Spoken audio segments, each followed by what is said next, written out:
നമുക്ക് ഈ ശുശ്രൂഷ ആരംഭിക്കാം. പിതാവായ ദൈവത്തിൽ നിന്നും പിതാവിൻ്റെ പുത്രനായ യേശുക്രിസ്തുവിൽ നിന്നും സ്നേഹത്തിലും സത്യത്തിലും കൃപയും കനിവും സമാധാനവും നമ്മോടുകൂടി ഇരിക്കുമാറാകട്ടെ. ആമേൻ. നമുക്ക് തലകളെ വണക്കി പ്രാർത്ഥിക്കാം. ഞങ്ങളെ അതിവാത്സല്യമായി സ്നേഹിക്കുന്ന ഞങ്ങളുടെ ദൈവമേ, സ്വർഗസ്ഥ പിതാവേ, ഈ പ്രഭാതത്തിൽ ഞങ്ങൾക്ക് ഇപ്രകാരം ഒരുമിച്ച് അങ്ങയുടെ സന്നിധിയിൽ സ്തുതിപ്പാനും മഹത്വപ്പെടുത്തുവാനും ആരാധിപ്പാനും അങ്ങേ നമസ്കരിക്കുവാനും ഒരു വലിയ കൃപ നൽകിയതോർത്ത് സ്തോത്രം ചെയ്യുന്നു. ഈ ശുശ്രൂഷയിൽ ഭാഗഭാക്കാകുന്ന എല്ലാവരെയും അവിടുന്ന് അനുഗ്രഹിക്കണമേ. അങ്ങയുടെ സന്നിധിയിൽ സമാധാനമുണ്ട്, അങ്ങയുടെ സന്നിധിയിൽ പ്രത്യാശയുണ്ട്, അങ്ങയുടെ സന്നിധിയിൽ ജീവനുണ്ട്. കർത്താവെ, ആ ജീവൻ ഞങ്ങൾ അനുഭവിച്ചറിയുവാൻ ഈ വിശുദ്ധ ആരാധനയിൽ ഉടനീളം ഞങ്ങളെ സഹായിക്കണമേ. ആദിയോടെ നാം തിരുകൃപ കൂടെയിരിക്കണമേ. സകല മാനവും മഹത്വവും കർത്താവെ അവിടുന്ന് സ്വീകരിക്കണമേ. യേശുവിൻ്റെ നാമത്തിൽ അപേക്ഷിക്കുന്നത് കൃപയുണ്ടായി കേൾക്കണമേ. ആമേൻ. ദൈവനാമ സ്തുതിക്കും മഹത്വത്തിനുമായി 11ാമത്തെ ഗീതത്തിൻ്റെ ആദ്യത്തെ 2 ചരണങ്ങളെ പാടാം. ഗീതം 11 ആദ്യത്തെ 2 ചരണങ്ങൾ. രാജസന്നിധാനെ നിന്നു നാം തൊഴാവൂ, പൂജായോഗ്യനെ സൃഷ്ടാവൂ.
ക്രിസ്തുയേശുവിൽ വിശുദ്ധീകരിക്കപ്പെട്ടവരും വിളിക്കപ്പെട്ട വിശുദ്ധന്മാരും ആയുള്ളവരെ, അതിപരിശുദ്ധനും വാഴ്ത്തപ്പെട്ടവനുമായ നമ്മുടെ ദൈവത്തെ, തൻ്റെ ഏകജാതനായ പുത്രനെ നമ്മുടെ രക്ഷയ്ക്കായി നൽകിയത് നിരന്തരം ഓർത്തുകൊണ്ട് നാം വന്നിച്ച് ആരാധിക്കുക.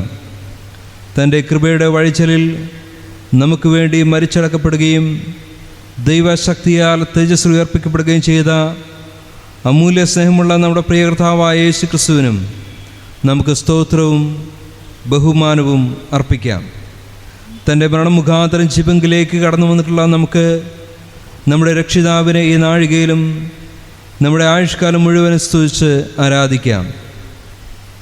എന്നാലും നാം പാപം ചെയ്തു പോയിട്ടുള്ളവരും ദൈവത്തിൻ്റെ പരിശുദ്ധ സന്നിധി യോഗ്യതയില്ലാത്തവരുമാണെന്നോർത്ത് പരമാർത്ഥമായ അനുതാപത്തോടെ നമുക്ക് നമ്മുടെ പാപം ഏറ്റുപറയാം.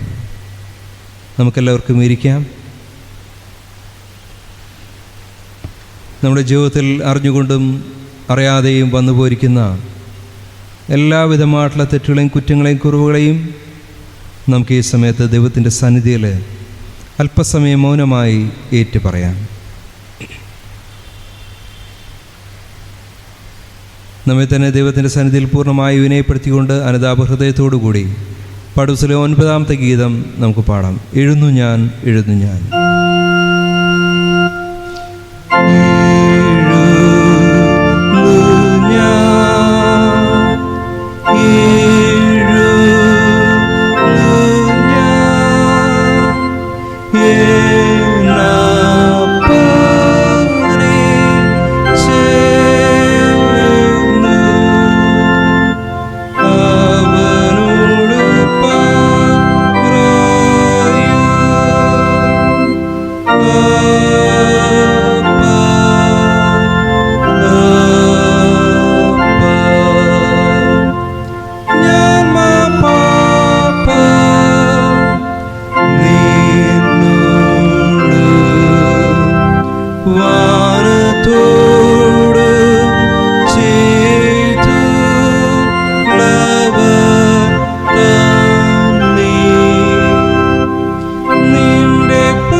പാഠപുസ്തകത്തിന് പുറകിലുള്ള 2ാമത്തെ അനുതാപ പ്രാർത്ഥനയിൽ നമുക്ക് ഒരുമിച്ച് പങ്കുചേരാം.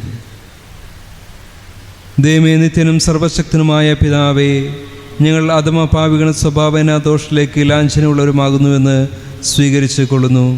നന്മ ചെയ്യുവാൻ സ്വതവേ പ്രാപ്തിയില്ലാത്ത ഞങ്ങൾ തിരുകൽപ്പനകളെ ഫലപ്രാകരണ ഉല്ലംഘിച്ച് ന്യായമായ ശിക്ഷാവിധി ഞങ്ങളുടെ മേൽ വരുത്തിക്കൊണ്ടിരിക്കുന്നു. കർത്താവെ, നിന്നോട് പിഴച്ചു പോയതിൽ ഞങ്ങൾ മനഃപൂർവ്വം ദുഃഖിക്കുകയും നിർവ്യാജം അനുദപിച്ചും കൊണ്ട് തിരുമ്പ് ഞങ്ങളെ കുറ്റപ്പെടുത്തുകയും ഞങ്ങളുടെ പാപങ്ങളെ വെറുക്കുകയും ചെയ്യുന്നു. തൃക്കാരനെ മാത്രം ആശ്രയിച്ച് ഞങ്ങളോട് കനിവ് തോന്നണമേ എന്ന് ഞങ്ങൾ അപേക്ഷിക്കുന്നു. സർവ്വ നന്മകൾക്കും ഉടയോനെ, മനസ്സിലുള്ള പിതാവേ, ഈ അരിഷ്ടം ഞങ്ങളെ വീണ്ടുകൊള്ളണമേ. പരിശുദ്ധനും ഞങ്ങളുടെ രക്ഷകനുമായ സത്യത്തിനെ വിചാരിച്ച് ഞങ്ങളെ സകല കളങ്കെന്ന് കഴുകി ശുദ്ധീകരിക്കണമേ. ആമേൻ.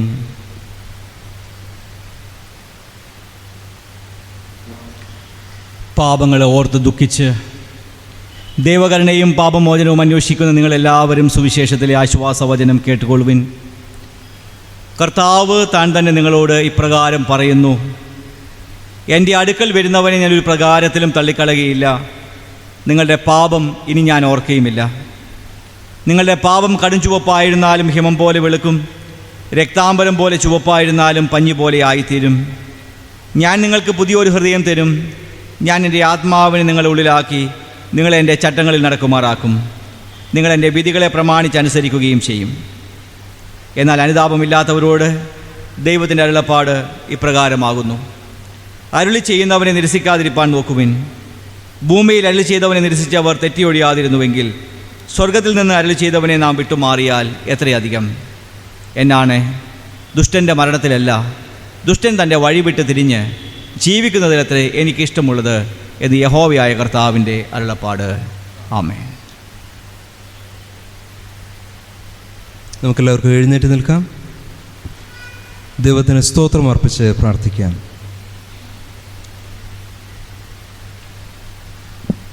സർവശക്തനായ ദൈവമേ, മനസ്സിലുള്ള പിതാവേ, ഞങ്ങളോട് സകല മനുഷ്യരോടും കാണിച്ചു വരുന്ന അതേ വാത്സല്യങ്ങൾക്കായി കൊള്ളരുതാത്ത ഞങ്ങൾ ഉള്ളഴിഞ്ഞ നന്ദി ഏറ്റവും താഴ്മയിൽ അർപ്പിച്ചുകൊള്ളുന്നു. ഞങ്ങളെ സൃഷ്ടിച്ചതിനും പരിപാലിച്ചു വരുന്നതിനും ഈ ആയുസ്സിൽ അനുഗ്രഹിച്ചതിനും ഞങ്ങൾ തിരുനാമത്തിന് സ്തോത്രം അർപ്പിക്കുന്നു. എന്നാൽ എല്ലാറ്റിനും മീതെ ഞങ്ങളുടെ കർത്താവായ യേശുക്രിസ്തു മുഖാന്തരം ലോകത്തെ വീണ്ടെടുത്ത അമൂല്യ സ്നേഹനിമിത്തവും തിരുവചന വിശുദ്ധ ചൊൽക്കുറികൾ യേശുക്രിസ്തു മുഖാന്തരം ലഭിക്കാനുള്ള തേജസ്സിൻ്റെ പ്രത്യാശ എന്നിവ ഞങ്ങൾക്ക് നൽകിയ നിമിത്തവും ഞങ്ങൾ തിരുനാമത്തെ വാഴ്ത്തുന്നു. ആമേൻ. കർത്താവെ, ഞങ്ങൾക്ക് കപടമില്ലാത്ത ആദരങ്ങളും ശുദ്ധവും നിർമ്മലവുമായ മനസ്സും തരണമേ. ഞങ്ങളുടെ പ്രവൃത്തികളൊക്കെയും ചുവളതാക്കണമേ. ഞങ്ങൾക്ക് താഴ്മ, ശാന്തി, ഇന്ദ്രിയജയം, ന്യായബോധം, ധൈര്യം എന്നിവ നൽകണമേ. ജ്ഞാനത്തിൻ്റെയും വിവേകത്തിൻ്റെയും ആത്മാവിനെയും ദയ, ഭക്തി, ദൈവഭയം എന്നിവയുടെ ആത്മാവിനെയും തരണമേ. എല്ലാറ്റിനും മീതെ ദിവ്യസ്നേഹത്തെ ശ്രേഷ്ഠമായി കരുതുവാൻ തിരുമുമ്പിൽ അനുതാപവും താഴ്മയുമുള്ള ഒരു ഹൃദയം ഞങ്ങൾക്ക് നൽകണമേ. ഞങ്ങളോട് കരുണ കാണിക്കണമേ എന്ന് ഞങ്ങളുടെ കർത്താവായ യേശുക്രിസ്തുവിന്റെ നാമത്തിൽ വണക്കമായി അപേക്ഷിക്കുന്നു. ആമേൻ. നാം നിൽക്കുമ്പോൾ തന്നെ സങ്കീർത്തനങ്ങളിൽ 25-ാം സങ്കീർത്തനം നമുക്ക് വാക്യം പ്രതിവാക്യമായി ഏറ്റുപറയാം. സങ്കീർത്തനം 25, പാട്ടുപുസ്തകത്തിന് പിറകിലുള്ള 25-ാം സങ്കീർത്തനം 1 മുതൽ 11 വരെയുള്ള വാക്യങ്ങൾ.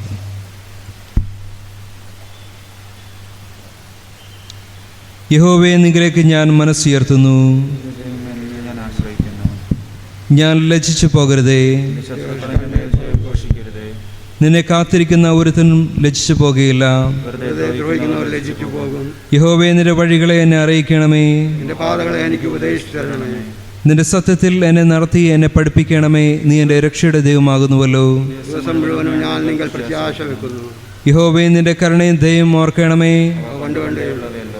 എൻ്റെ ബാല്യത്തിലെ പാപങ്ങളെയും എൻ്റെ ലംഘനങ്ങളെയും ഓർക്കരുതേ. യഹോവ നല്ലവനും നേരുള്ളവനുമാകുന്നു.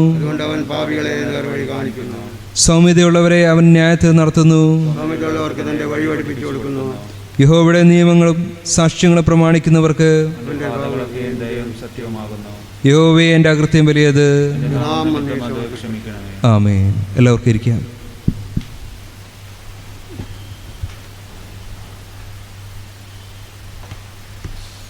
വേദപാഠഭാഗങ്ങൾ വായിച്ചു കേൾക്കുന്നതിന് മുമ്പായി പാഠത്തിലെ 15-ാം ഗീതത്തിൻ്റെ 1-ാമത്തെ ചരണം നമുക്ക് പാടാം. ഗീതം 15. എൻ വിശ്രാമം നിന്റെ നാമം, ക്രിസ്തുവേശു എൻ പ്രഭു. 1-ാമത്തെ ചരണം.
പ്രകാശന ദിനത്തിന് പിൻപ് 1-ാം ഞായറാഴ്ചയായ ഈ വിശുദ്ധ ആരാധനയിൽ വായിപ്പാൻ നിശ്ചയിച്ചിരിക്കുന്ന വേദഭാഗങ്ങൾ പഴയ നിയമത്തിൽ സദൃശ്യവാക്യങ്ങൾ 20-ാം അധ്യായം 1 മുതൽ 11 വരെ എഴുതപ്പെട്ടിരിക്കുന്ന ദൈവവചനങ്ങളാവുന്നു.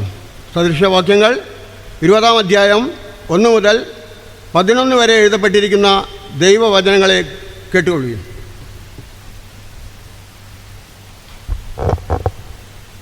വീഞ്ഞു പരിഹാസിയും മദ്യം കലഹക്കാരനുമാകുന്നു. അതിനാൽ ചാഞ്ചാടി നടക്കുന്ന ആരും ജ്ഞാനിയാകയില്ല. രാജാവിൻ്റെ ഭീഷണം സിംഹഗർജനം പോലെ. അവനെ കോപിപ്പിക്കുന്നവൻ തൻ്റെ പ്രാണനോട് ദ്രോഹം ചെയ്യുന്നു. വ്യവഹാരം ഒഴിഞ്ഞിരിക്കുന്നത് പുരുഷന് മാനം. എന്നാൽ ഏതു ഭോഷനും ചണ്ട കൂടും. മടിയൻ ശീതം നിമിത്തം ഉഴാതിരിക്കുന്നു. കൊയ്ത്തുകാലത്ത് അവൻ ഇരിക്കും, ഒന്നും കിട്ടുകയുമില്ല. മനുഷ്യൻ്റെ ഹൃദയത്തിൽ ആലോചന ആഴമുള്ള വെള്ളം. വിവേകമുള്ള പുരുഷനോ അത് കോരിയെടുക്കും. മിക്ക മനുഷ്യരും തങ്ങളോട് ദയാലുവായ ഒരുത്തനെ കാണും. എന്നാൽ വിശ്വസ്തനായ ഒരുത്തനെ ആർ കണ്ടെത്തും? പരമാർത്ഥതയിൽ നടക്കുന്നവൻ നീതിമാൻ. അവൻ്റെ ശേഷം അവൻ്റെ മക്കളും ഭാഗ്യവാന്മാർ. ന്യായാസനത്തിലിരിക്കുന്ന രാജാവ് തൻ്റെ കണ്ണുകൊണ്ട് സകല ദോഷത്തെയും പേറ്റിക്കളയുന്നു. ഞാൻ എൻ്റെ ഹൃദയത്തെ ശുദ്ധീകരിച്ച് പാപമൊഴിഞ്ഞു നിർമ്മലനായിരിക്കുന്നു എന്ന് ആർക്ക് പറയാം? 2 തരം തൂക്കവും 2 തരം അളവും രണ്ടും ഒരുപോലെ യഹോവയ്ക്ക് വെറുപ്പ്. ബാല്യത്തിലെ ക്രിയകളാൽ തന്നെ ഒരുത്തൻ്റെ പ്രവൃത്തി വെടിപ്പും നേരുമുള്ളതാകുമോ എന്നറിയാം. ഇവിടെ പഴയ നിയമ വേദഭാഗം വായിച്ച് അവസാനിക്കുന്നു.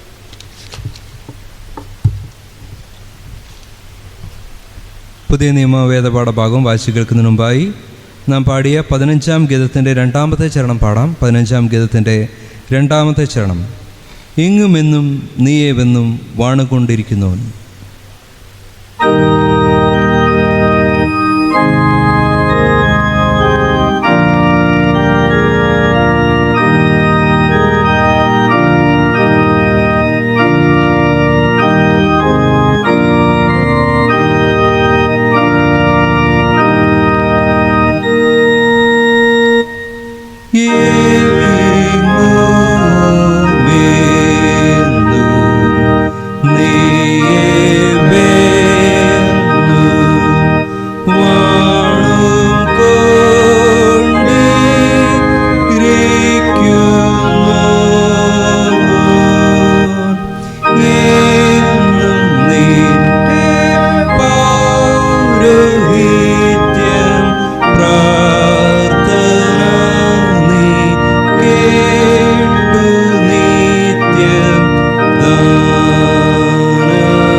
ഇന്നേ ദിവസം വായ്പ നിശ്ചയിച്ചിരിക്കുന്ന പുതിയ നിയമ വേദഭാഗം അപ്പോസ്തലനായ പൗലോസ് റോമർക്കെതിരെ ലേഖനം 6-ാം അധ്യായം 12 മുതൽ 23 വരെ.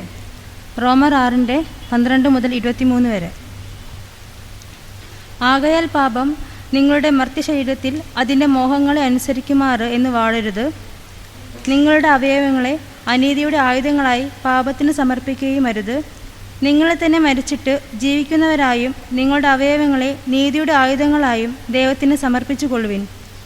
നിങ്ങൾ ന്യായപ്രമാണത്തിനല്ല കൃപയ്ക്കത്രേ അധീനരാകയാൽ പാപം നിങ്ങളിൽ കർത്തൃത്വം നടത്തുകയില്ലല്ലോ. എന്നാൽ എന്ത്? ന്യായപ്രമാണത്തിനല്ല കൃപയ്ക്കത്രേ അധീനരാകയാൽ നാം പാപം ചെയ്യുക എന്നോ ഒരു നാളും അരുത്. നിങ്ങൾ ദാസന്മാരെ അനുസരിപ്പാൻ നിങ്ങളെ തന്നെ സമർപ്പിക്കുകയും നിങ്ങളനുസരിച്ച് പോരുകയും ചെയ്യുന്നവന് ദാസന്മാരാകുന്നു എന്നറിയുന്നില്ലയോ?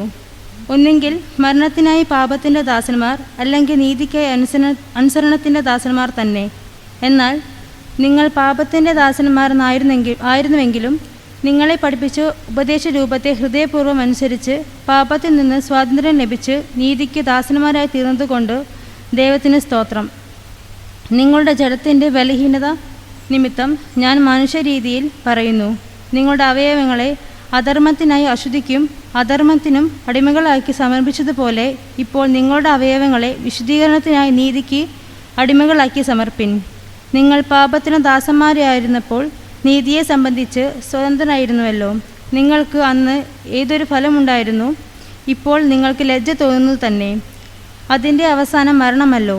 എന്നാൽ ഇപ്പോൾ പാപത്തിൽ നിന്ന് സ്വാതന്ത്ര്യം പ്രാപിച്ച് ദൈവത്തിന് ദാസന്മാരായിരിക്കയാൽ നിങ്ങൾക്ക് ലഭിക്കുന്ന ഫലം വിശുദ്ധീകരണവും അതിൻ്റെ അന്തം നിത്യജീവനുമാകുന്നു. പാപത്തിൻ്റെ ശമ്പളം മരണമത്രേ. ദൈവത്തിൻ്റെ കൃപാവരമോ നമ്മുടെ കർത്താവായ യേശു ക്രിസ്തുവിൽ നിത്യജീവൻ തന്നെ. ഇവിടെ വായ്പ നിശ്ചയിച്ചിരിക്കുന്ന വേദഭാഗം വായിച്ച് അവസാനിച്ചിരിക്കുന്നു. വിശുദ്ധ സുവിശേഷം വിശുദ്ധ മത്തായി എഴുതിയ സുവിശേഷം 7-ാം അധ്യായം 16 മുതൽ 23 വരെയുള്ള ദൈവത്തിൻ്റെ വചനം ശ്രദ്ധയോടെ ശ്രവിപ്പിൻ. വിശുദ്ധ മത്തായി എഴുതിയ സുവിശേഷം 7-ാം അധ്യായം 16 മുതൽ 23 വരെയുള്ള ദൈവവചനം. അവരുടെ ഫലങ്ങളാൽ നിങ്ങൾക്ക് അവരെ തിരിച്ചറിയാം. മുള്ളുകളിൽ നിന്ന് മുന്തിരിപ്പഴവും ഞെരിഞ്ഞിലുകളിൽ നിന്ന് അത്തിപ്പഴവും പറിക്കുമാറുണ്ടോ? നല്ല വൃക്ഷമൊക്കെയും നല്ല ഫലം കായ്ക്കുന്നു, ആകാത്ത വൃക്ഷമോ ആകാത്ത ഫലം കായ്ക്കുന്നു. നല്ല വൃക്ഷത്തിന് ആകാത്ത ഫലവും ആകാത്ത വൃക്ഷത്തിന് നല്ല ഫലവും കായ്പാൻ കഴിയുകയില്ല.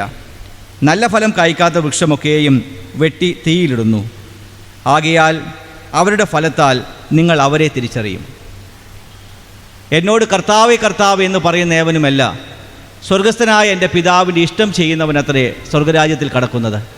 കർത്താവെ, കർത്താവെ, നിൻ്റെ നാമത്തിൽ ഞങ്ങൾ പ്രവചിക്കുകയും നിൻ്റെ നാമത്തിൽ ഭൂതങ്ങളെ പുറത്താക്കുകയും നിൻ്റെ നാമത്തിൽ വളരെ വീര്യപ്രവൃത്തികൾ പ്രവർത്തിക്കുകയും ചെയ്തില്ലയോ എന്ന് പലരും ആ നാളിൽ എന്നോട് പറയും. അന്ന് ഞാൻ അവരോട്, ഞാൻ ഒരു നാളും നിങ്ങളെ അറിഞ്ഞിട്ടില്ല, അധർമ്മം പ്രവർത്തിക്കുന്നവരെ എന്നെ വിട്ടു പോകുവിൻ എന്ന് തീർത്തു പറയും എന്ന് പറഞ്ഞു. ക്രിസ്തുവേ, അങ്ങേക്ക് സ്തുതി ഉണ്ടായിരിക്കട്ടെ. സ്തോത്ര ശുശ്രൂഷയ്ക്ക് മുൻപായി 157 ഗീതത്തിൻ്റെ 1-ാമത്തെ ചരണം പാടാം. ഈ സമയത്ത് കുഞ്ഞിൻ്റെ മാതാവിന് മുൻപോട്ട് വന്ന് മുട്ടുകുത്താവുന്നതാണ്. ഞാൻ എങ്ങനെ മറക്കും എന്നെ ഓർക്കുന്നവനെ.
സർവശക്തനായ ദൈവം തൻ്റെ ദയയാൽ പ്രസാദിച്ച് ഈ സഹോദരിയെ ശിശുപ്രസവത്തിലുള്ള ആപത്തിൽ നിന്ന് ഉദ്ധരിച്ച് സുഖമുള്ള പ്രസവം നൽകിയതിനാൽ നാം ദൈവത്തിന് ഹൃദയപൂർവ്വമായി നന്ദി പറഞ്ഞുകൊണ്ട് പ്രാർത്ഥിക്കുക.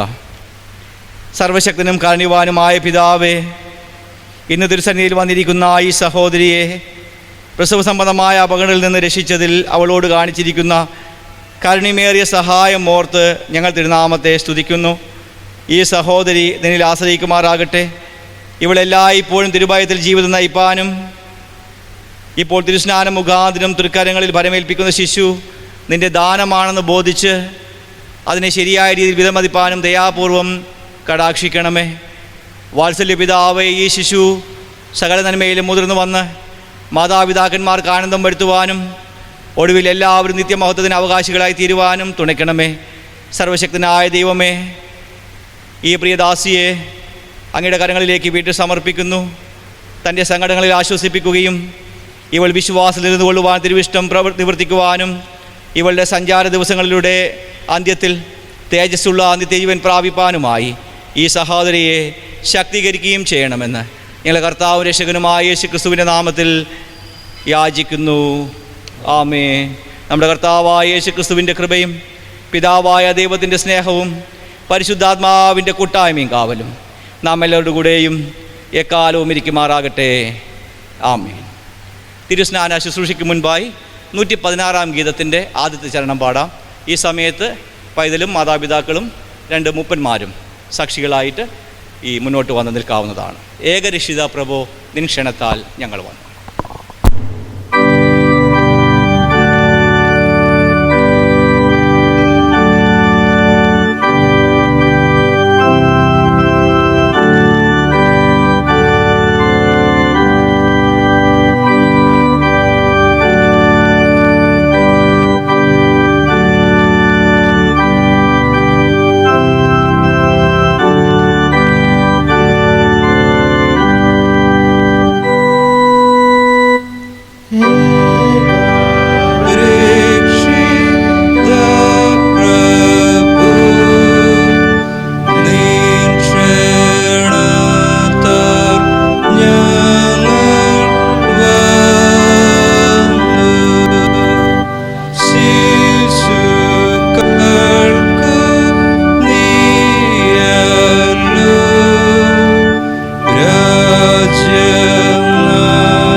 സ്വർഗത്തിലും ഭൂമിയിലും ദൈവമക്കൾ എന്ന് വിളിക്കപ്പെടുന്ന എല്ലാവർക്കും സാക്ഷാൽ പിതാവും നമ്മുടെ ദൈവമായ കർത്താവ് വാഴ്ത്തപ്പെടുമാറാകട്ടെ.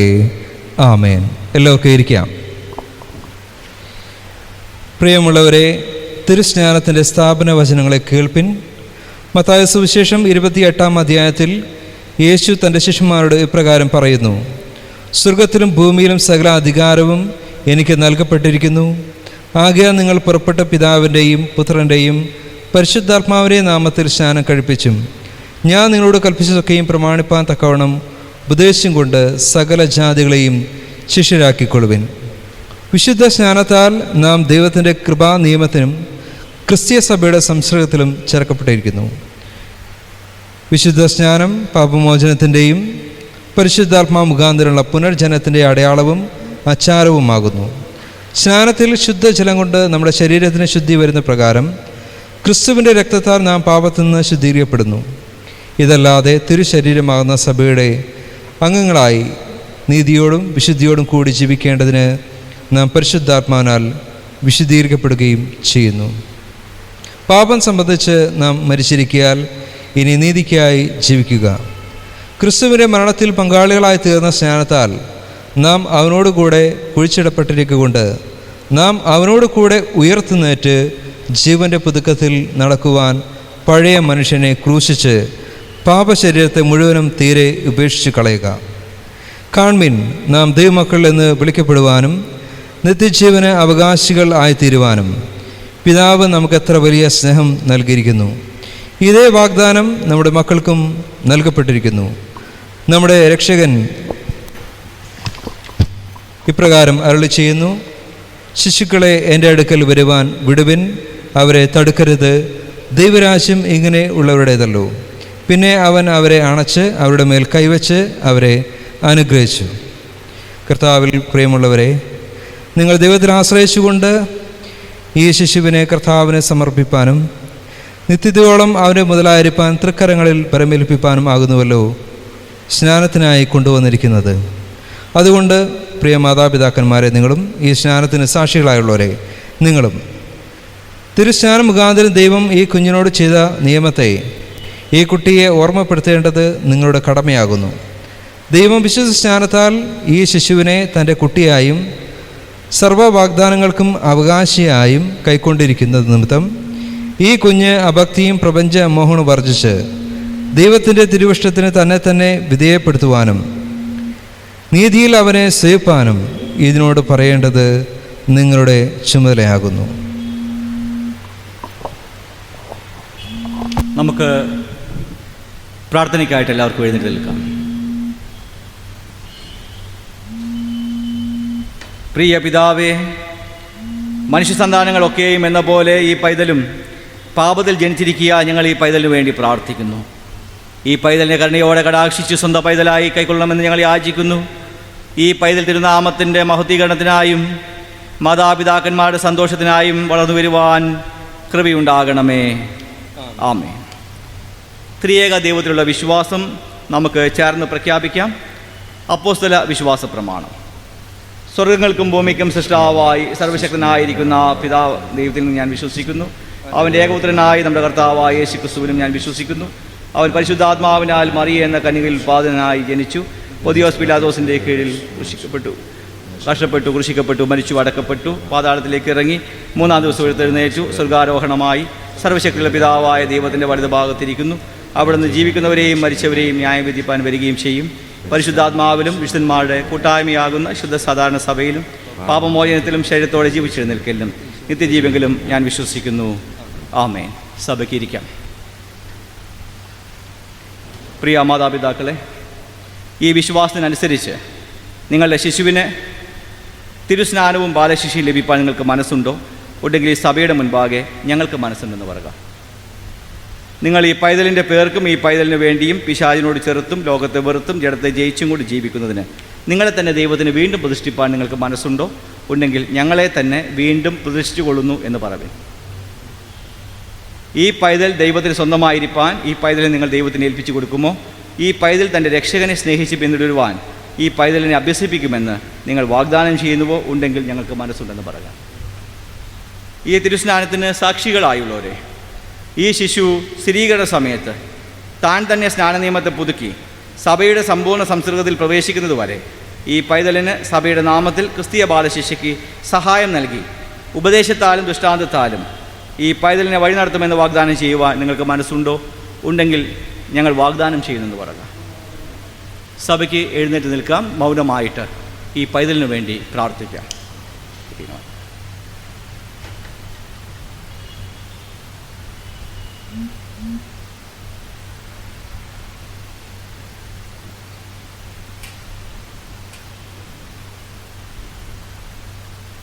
Jessica and Jason.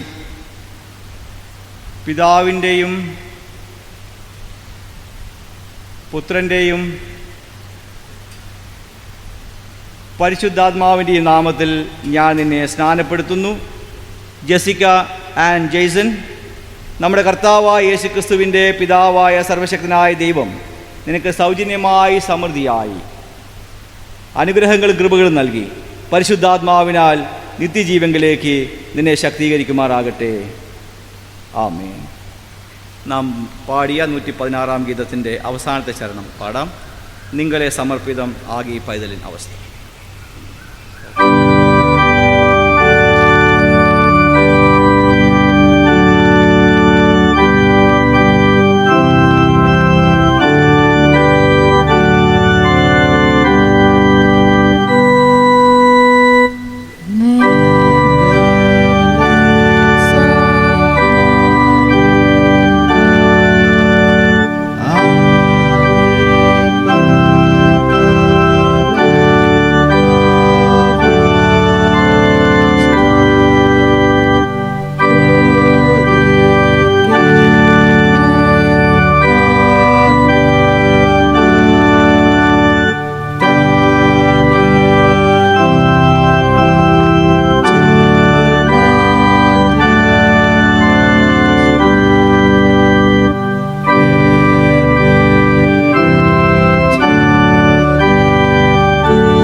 പ്രാർത്ഥിക്കാം.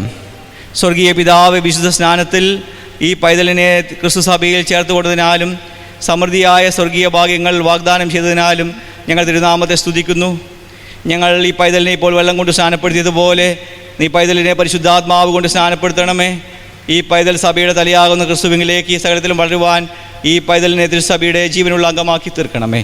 ഈ പൈതൽ ജീവനിലും മരണത്തിലും നിൻ്റെ സ്വന്തം മുതലായിരിക്കാൻ പരിശുദ്ധാത്മാവ് മുഖാന്തരം പരീക്ഷകളിലൊക്കെയും ഈ പൈതലിനെ കാത്തു സൂക്ഷിക്കണമേ.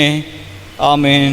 പിതാവായ ദൈവം, പുത്രനായ ദൈവം, പരിശുദ്ധാത്മാവായ ദൈവം നിങ്ങളെ കാത്ത് പരിപാലിച്ച് വഴി നടത്തുമാറാകട്ടെ. സർവശക്തനായ ദൈവത്തിൻ്റെ കൃപയും അനുഗ്രഹവും നിങ്ങളുടെ ജീവിതത്തിലെ എല്ലാ കാലവും എപ്പോഴും ഇരിക്കുമാറാകട്ടെ. ആമേൻ.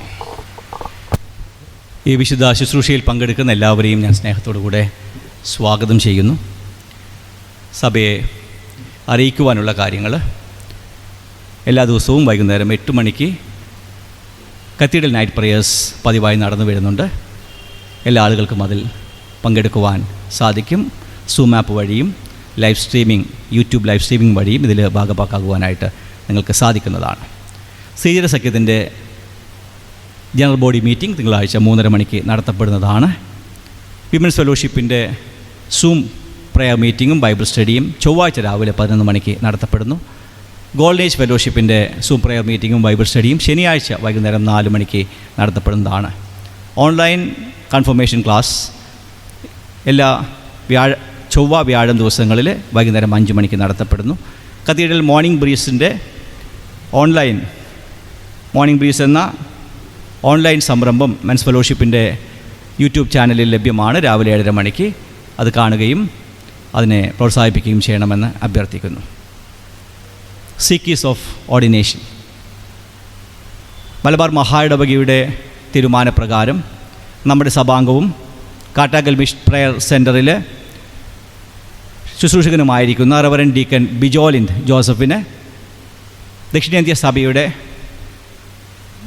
പ്രസ്ബിറ്റർ പട്ടത്വം നൽകുവാൻ വേണ്ടി തീരുമാനിച്ചിരിക്കുന്നു. ഫെബ്രുവരി മാസം 3-ാം തീയതി CSI കത്തീഡ്രൽ ദേവാലയത്തിൽ വെച്ച് നടത്തപ്പെടുന്ന ശുശ്രൂഷയിൽ അത് നൽകുന്നതായിരിക്കും. ഈ ഒരു ശുശ്രൂഷയ്ക്ക് വേണ്ടി റെവറൻഡ് ഡീക്കൻ ബിജോലിൻഡ് യോഗ്യനല്ല എന്ന് ആർക്കെങ്കിലും അറിയുന്ന പക്ഷം ആ വിവരം പ്രസ്ബിറ്റർ ഇൻചാർജിനെ രേഖാമൂലം അറിയിക്കേണ്ടതാണ് എന്ന് അറിയിക്കുന്നു. പ്രത്യേകിച്ച് ഈ പ്രിയ ശുശ്രൂഷകനെ നിങ്ങളെല്ലാവരുടെയും പ്രാർത്ഥനയിൽ ഓർക്കണം എന്ന് അഭ്യർത്ഥിക്കുകയും ചെയ്യും. CSI കത്തീഡ്രൽ സഭാംഗമായ പരതനായ ദാരേഷ് ആൽഫ്രഡ് BP-യുടെ മകൻ മിസ്റ്റർ ധീരജ് മിലൻ BP-യും ചുങ്കത്തറ ശാലെ മാർത്തോമ സഭാംഗം KC എബ്രഹാമിൻ്റെ മകൾ അൽത്തയ എബ്രഹാമും തമ്മിൽ നടക്കുവാനുള്ള വിവാഹം 3-ാമത്തെ പ്രാവശ്യവും CSI കത്തീഡ്രൽ സഭാംഗവും വിനോദ് മണിയോത്തിൻ്റെ മകനുമായ മിസ്റ്റർ ആകാശ് വിനോദും CSI ഗുണ്ടർട്ട് മെമ്മോറിയൽ സഭാംഗമായ പരേതനായ പ്രസാദ് ഡേവിഡിൻ്റെ മകൾ ഡോക്ടർ ആൻ ഹെലൻ ഡേവിഡും തമ്മിൽ നടക്കുവാനുള്ള വിവാഹം 3-ാമത്തെ പ്രാവശ്യവും എടക്കര ഇമ്മാനുവൽ മാർത്തോമ സഭാംഗമായ ലാജി എബ്രഹാമിൻ്റെ മകൻ മിസ്റ്റർ ലിറ്റോ എബ്രഹാമും CSI കത്തീഡ്രൽ സഭാംഗമായ ശ്രീ പ്രകാശ് വില്യത്തിൻ്റെ മകൾ ദീന പ്രകാശും തമ്മിൽ നടക്കുവാനുള്ള വിവാഹം 2-ാമത്തെ പ്രാവശ്യവും CSI കത്തീഡ്രൽ സഭാംഗമായ വിജയകുമാർ വിൻസെൻ്റ് എന്നവരുടെ മകൻ മിസ്റ്റർ മെവിൻ റോൺ വിൻസെൻറ്റും തുവയൂർ, പത്തനംതിട്ട ജില്ലയിലെ തുവയൂർ സെൻറ്റ് ആൻഡ്രൂസ് മാർത്തോമ സഭാംഗമായ PV ജോസിൻ്റെ മകൾ മിസ് ആൻ എലിസബത്തും തമ്മിൽ നടക്കുവാനുള്ള വിവാഹം 1-ാമത്തെ പ്രാവശ്യവും പ്രസിദ്ധം ചെയ്യുന്നു. ക്രിസ്തു ശിഷ്യരായ ഇവരെ സഭാംഗങ്ങൾ പ്രാർത്ഥനയിൽ ഒത്തുകൊള്ളുവാൻ അപേക്ഷിക്കുന്നു. ഇവർ യോഗ്യമായ നിലയിൽ വിശുദ്ധ വിവാഹാവസ്ഥയിൽ പ്രവേശിപ്പാനും ക്രിസ്ത്യാനികൾക്ക് പറ്റിയ വിധത്തിൽ ജീവിതം നയിപ്പാനും ഒടുവിൽ നിത്യരക്ഷ പ്രാപിപ്പാനും ദൈവം ഇവർക്ക് കൃപ നൽകുമാറാകട്ടെ. എന്നാൽ ഇവർ വിശുദ്ധ വിവാഹാവസ്ഥയിൽ പ്രവേശിക്കാതിരിക്കേണ്ടതിന് വല്ല കാരണമാകട്ടെ, ന്യായമായ വല്ല തടസ്സമാകട്ടെ, നിങ്ങളിൽ ആർക്കെങ്കിലും അറിവുണ്ടെങ്കിൽ ആയത് തക്ക സമയത്ത് ബോധിപ്പിച്ചു കൊള്ളണം. ഇല്ലാത്ത പക്ഷം പിന്നത്തേതിൽ ആക്ഷേപിക്കാതിരിക്കുകയും വേണം. വിവാഹം കഴിപ്പാൻ നിശ്ചയിച്ചിരിക്കുന്നവർക്ക് വിവാഹാവസ്ഥയെ സ്ഥാപിച്ചിരിക്കുന്ന ദൈവം തന്നെ ക്രിസ്തു മുഖാന്തരം തൻ്റെ കൃപയും അനുഗ്രഹവും നൽകി ഇവരുടെ ഉദ്ദേശം സാധിപ്പിക്കുമാറാകട്ടെ. ആമേൻ. കഴിഞ്ഞ ആഴ്ചയിലെ സ്തോത്രകാഴ്ചയും വരുമാനവും കഴിഞ്ഞ ആഴ്ചയിൽ ലഭിച്ച പൊതുവായിട്ടുള്ള സ്തോത്രകാഴ്ച 26,732 രൂപ, താങ്ക് ഓഫറിംഗ് 12,500 രൂപ, ജന്മദിന സ്തോത്രകാഴ്ച 2,000 രൂപ, പൂർ ഫണ്ടിലേക്ക് ലഭിച്ചത് 12,000 രൂപ, പൈപ്പ് ഓർഗൻ മെയിൻ്റനൻസ് ഫണ്ട് 1,500 രൂപ, കരോൾ ഓഫറിംഗ് ആയിട്ട് ലഭിച്ചത് 1,000 രൂപ, ബൈബിൾ സൊസൈറ്റിയിലേക്ക് ലഭിച്ചത് 500 രൂപ, ഹോളി കമ്മ്യൂണിയൻ ട്രേ സ്പോൺസറായിട്ട് ലഭിച്ചിട്ടുള്ളത് 6,000 രൂപ, വെസ്ട്രിയിലെ ഫർണിച്ചർ വാങ്ങുവാൻ വേണ്ടി ലഭിച്ചിട്ടുള്ള സ്പോൺസർഷിപ്പ് 36,400 രൂപ. കഴിഞ്ഞ ആഴ്ചയിൽ ദേവാലയത്തിൽ നടന്ന ആരാധനയിൽ ലഭിച്ച സ്തോത്രകാഴ്ച 9,900 രൂപ, പൂർ ഫണ്ട് 150 രൂപ, പൈപ്പ് ഓർഗൻ ഫണ്ട് 1000 രൂപ, ചർച്ച് റിപ്പയർ ഫണ്ട് 200 രൂപ, NMSലേക്ക് ലഭിച്ചത് 100 രൂപ, സ്പെഷ്യൽ താങ്ക് ഓഫറിംഗ് 3,000 രൂപ, മറ്റൊരു ജനറൽ ഓഫറിംഗ് 3,310 രൂപ. ആകെ 1,16,292 രൂപ. നമുക്ക് ലഭിച്ച എല്ലാ നന്മകളെയും അനുഗ്രഹങ്ങളെയും ഓർത്ത് ദൈവത്തിന് നന്ദിയും സ്തുതിയും സ്തോത്രവും കരയേറ്റുന്ന സമയമാണ്. പ്രത്യേകിച്ച് കഴിഞ്ഞ ആഴ്ചയിൽ ജന്മദിനവും വിവാഹ വാർഷികവും ആഘോഷിച്ചവരെ നമുക്ക് പ്രാർത്ഥനയിൽ ഓർക്കാം. 264-ാം ഗീതത്തിൻ്റെ 1-ാമത്തെ ചരണം നമുക്ക് പാടാം. ജീവമാർഗത്തിൽ യേശു നീ മുമ്പിൽ.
പ്രാർത്ഥിക്കാം. സ്നേഹമായ ദൈവമേ, സ്വർഗസ്ഥ പിതാവേ, ഞങ്ങളുടെ നാളുകൾ പെരുകുന്നത് അങ്ങയുടെ കൃപ ഒന്നുകൊണ്ട് മാത്രമാകുന്നുവല്ലോ. ഞങ്ങളുടെ ജീവിതത്തിൽ അവിടെ നൽകുന്ന പുതിയ വർഷങ്ങൾക്കായിട്ട്, പുതിയ ദിനങ്ങൾക്കായിട്ട് ഓരോ പുതിയ ശ്വാസത്തിനായിട്ട് ഞങ്ങൾ അങ്ങേക്ക് നന്ദി കരയേറ്റുന്നു. കഴിഞ്ഞ ഒരാഴ്ചവട്ടത്തിൽ ജന്മദിനവും വിവാഹവാർഷികവും ആഘോഷിച്ച എല്ലാവരെയും ദൈവവും ഭാഗെ സമർപ്പിക്കുന്നു. ദൈവകൃപയിൽ അവരെ സൂക്ഷിക്കുകയും അനുഗ്രഹിക്കുകയും ചെയ്യണമേ. ദേവാലയത്തിൽ വന്നവരെയും വരുവാൻ സാധിക്കാതെ പോയവരെയും ദൈവകരങ്ങളിലേക്ക് സമർപ്പിക്കുന്നു. എവിടെ ആയിരുന്നാലും അങ്ങയുടെ അനുഗ്രഹം അവരോട് എല്ലാവരുടെ കൂടെ ഇരിക്കണമേ. യേശുവിൻ്റെ നാമത്തിൽ അപേക്ഷിക്കുന്നത് കൃപയുണ്ടായി കേൾക്കണമേ. ആമേൻ. നമ്മുടെ കർത്താവായ യേശു ക്രിസ്തുവിൻ്റെ കൃപയും പിതാവായ ദൈവത്തിൻ്റെ സ്നേഹവും പരിശുദ്ധാത്മാവിൻ്റെ കൂട്ടായ്മയും നമ്മെല്ലാവരുടെ കൂടെയും എക്കാലവും ഇരിക്കുമാറാകട്ടെ. ആമേൻ. നമ്മുടെ വഴിപാടുകളെ ദൈവസന്നിധിയിൽ സമർപ്പിക്കുമ്പോൾ പാടുസത്തിലെ 164 ഗീതത്തിൻ്റെ 1-ാമത്തെ ചരണം പാടാം. 164 ഗീതത്തിൻ്റെ 1-ാമത്തെ ചരണം. ദ്രവ്യമേതിലും വിശിഷ്ടം തൃപ്തിയാക്കുന്ന പ്രഭു.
വഴിപാടുകളെ ദൈവസന്നിധിയിൽ സമർപ്പിച്ചുകൊണ്ട് നമുക്ക് പ്രാർത്ഥിക്കാം.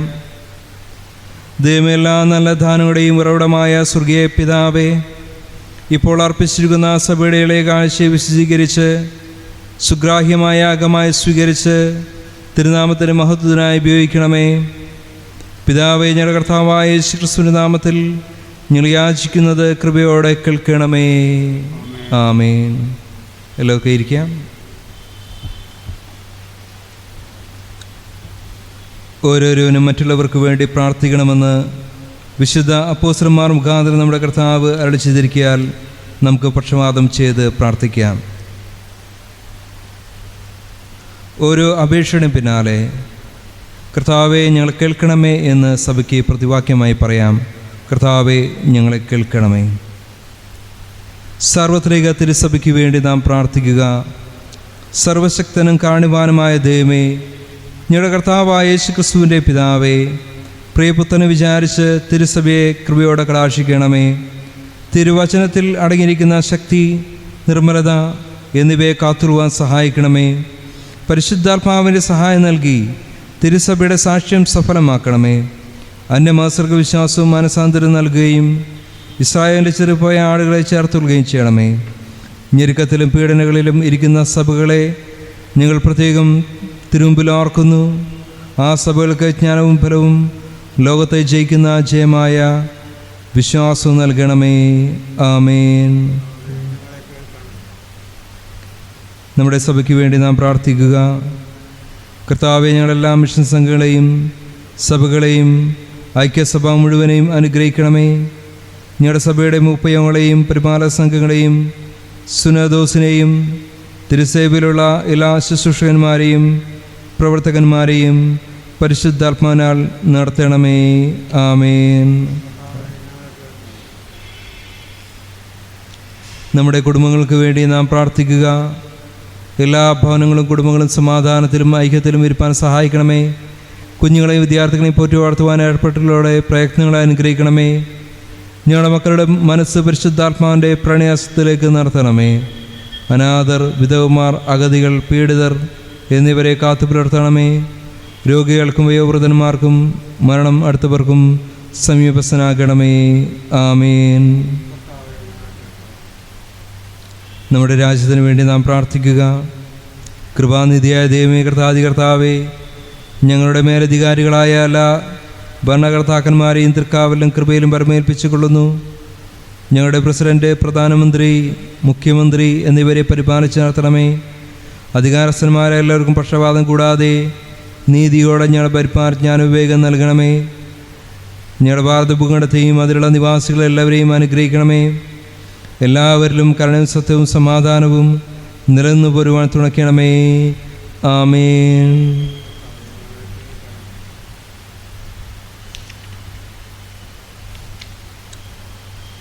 ലോകസമാധാനത്തിന് വേണ്ടി നാം പ്രാർത്ഥിക്കുക. സകല മനുഷ്യരുടെ ഹൃദയത്തിൽ സമാധാനത്തിനായുള്ള ഉണ്മയായ ആകാംക്ഷ ഉജ്ജ്വലിപ്പിക്കണമേ. ഭൂമിയിലെ സകല വംശങ്ങളെയും നമുക്ക് വേണ്ടി കൂടി ആലോചിക്കുന്ന എല്ലാവരെയും നിർമ്മലവും സമാധാനപരവുമായ ദിവ്യജ്ഞാനത്താൽ വഴി നടത്തണമേ. യുദ്ധമത്സരങ്ങളിൽ നിന്ന് ഞങ്ങളെ കാത്തുകൊള്ളണമേ. ദൈവസ്നേഹത്തിൻ്റെ പരിജ്ഞാനം കൊണ്ട് സർവ്വഭൂമിയും നിറയുമാറാക്കണമേ. ആമേൻ. ഒടുവിലായി നമ്മുടെ മരണനാഴികയും നാം ഓർക്കുക. ഞങ്ങളുടെ അന്ത്യനാഴിക അടുക്കുമ്പോഴും ഞങ്ങൾ മരണവേദനയിൽ കൂടി കടക്കുമ്പോഴും ഞങ്ങൾ വിശ്വാസത്തോടെ നിദ്ര പ്രാപിപ്പാനും ഞങ്ങളുടെ ദേഹികൾ സമാധാനത്തോടെ പിരിഞ്ഞു പോകുവാനും സർവശക്തിയുള്ള കരുണയാൽ തുണനിൽക്കണമേ.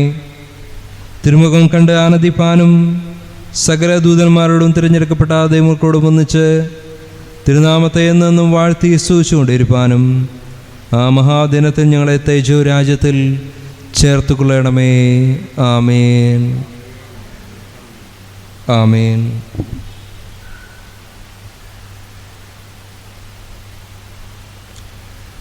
വിശുദ്ധ വചനധ്യാനത്തിന് നമ്മെ തന്നെ ഒരുക്കുന്നതിനായി പാഠപുസ്തകത്തിലെ 192 ഗീതത്തിൻ്റെ 1 ചരണം നമുക്ക് പാടാം. ഗീതം 192. പിതാ പുത്രാത്മാവായ നാഥ, നിനക്ക് യോഗ്യർ ഞങ്ങൾ ഇങ്ങെല്ലാം.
നമുക്ക് പ്രാർത്ഥിക്കാം. ഞങ്ങളുടെ ദൈവമായ കർത്താവേ, അങ്ങയുടെ പാദപീഠത്തിലായിരിക്കുന്നത് ഞങ്ങളുടെ ജീവിതത്തിലെ ഏറ്റവും ധന്യതയുള്ള നിമിഷങ്ങളാകിയാൽ സ്തോത്രം ചെയ്യുന്നു. അവിടെ ഞങ്ങളോട് സംസാരിക്കണമേ, ഇടപെടണമേ. അങ്ങയുടെ നാമത്തെ മഹത്വപ്പെടുത്തുവാൻ ഞങ്ങളെ ശക്തീകരിക്കണമേ. ബലഹീനനായ അടിയൻ്റെ വായിലെ വാക്കുകളും ഞങ്ങൾ ഓരോരുത്തരുടെ ഹൃദയത്തിൽ ധ്യാനവും അങ്ങേക്ക് ഏറ്റവും പ്രസാദകരമായിരിക്കുമാറാകണമേ. യേശുവിൻ്റെ നാമത്തിൽ തന്നെ ആമേൻ.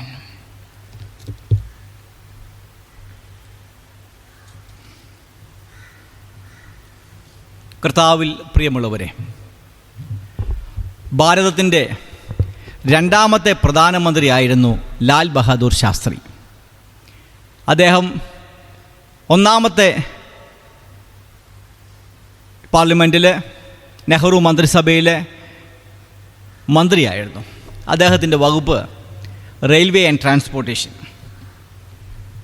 അദ്ദേഹം വകുപ്പ് മന്ത്രിയായിരിക്കെ 1956 അരിയല്ലൂരിലും അതുപോലെ ആന്ധ്രയിലും 2 ട്രെയിൻ ആക്സിഡൻറ്റ്സ് ഉണ്ടായി. ഒരിടത്ത് 112 പേര് മരിച്ചു.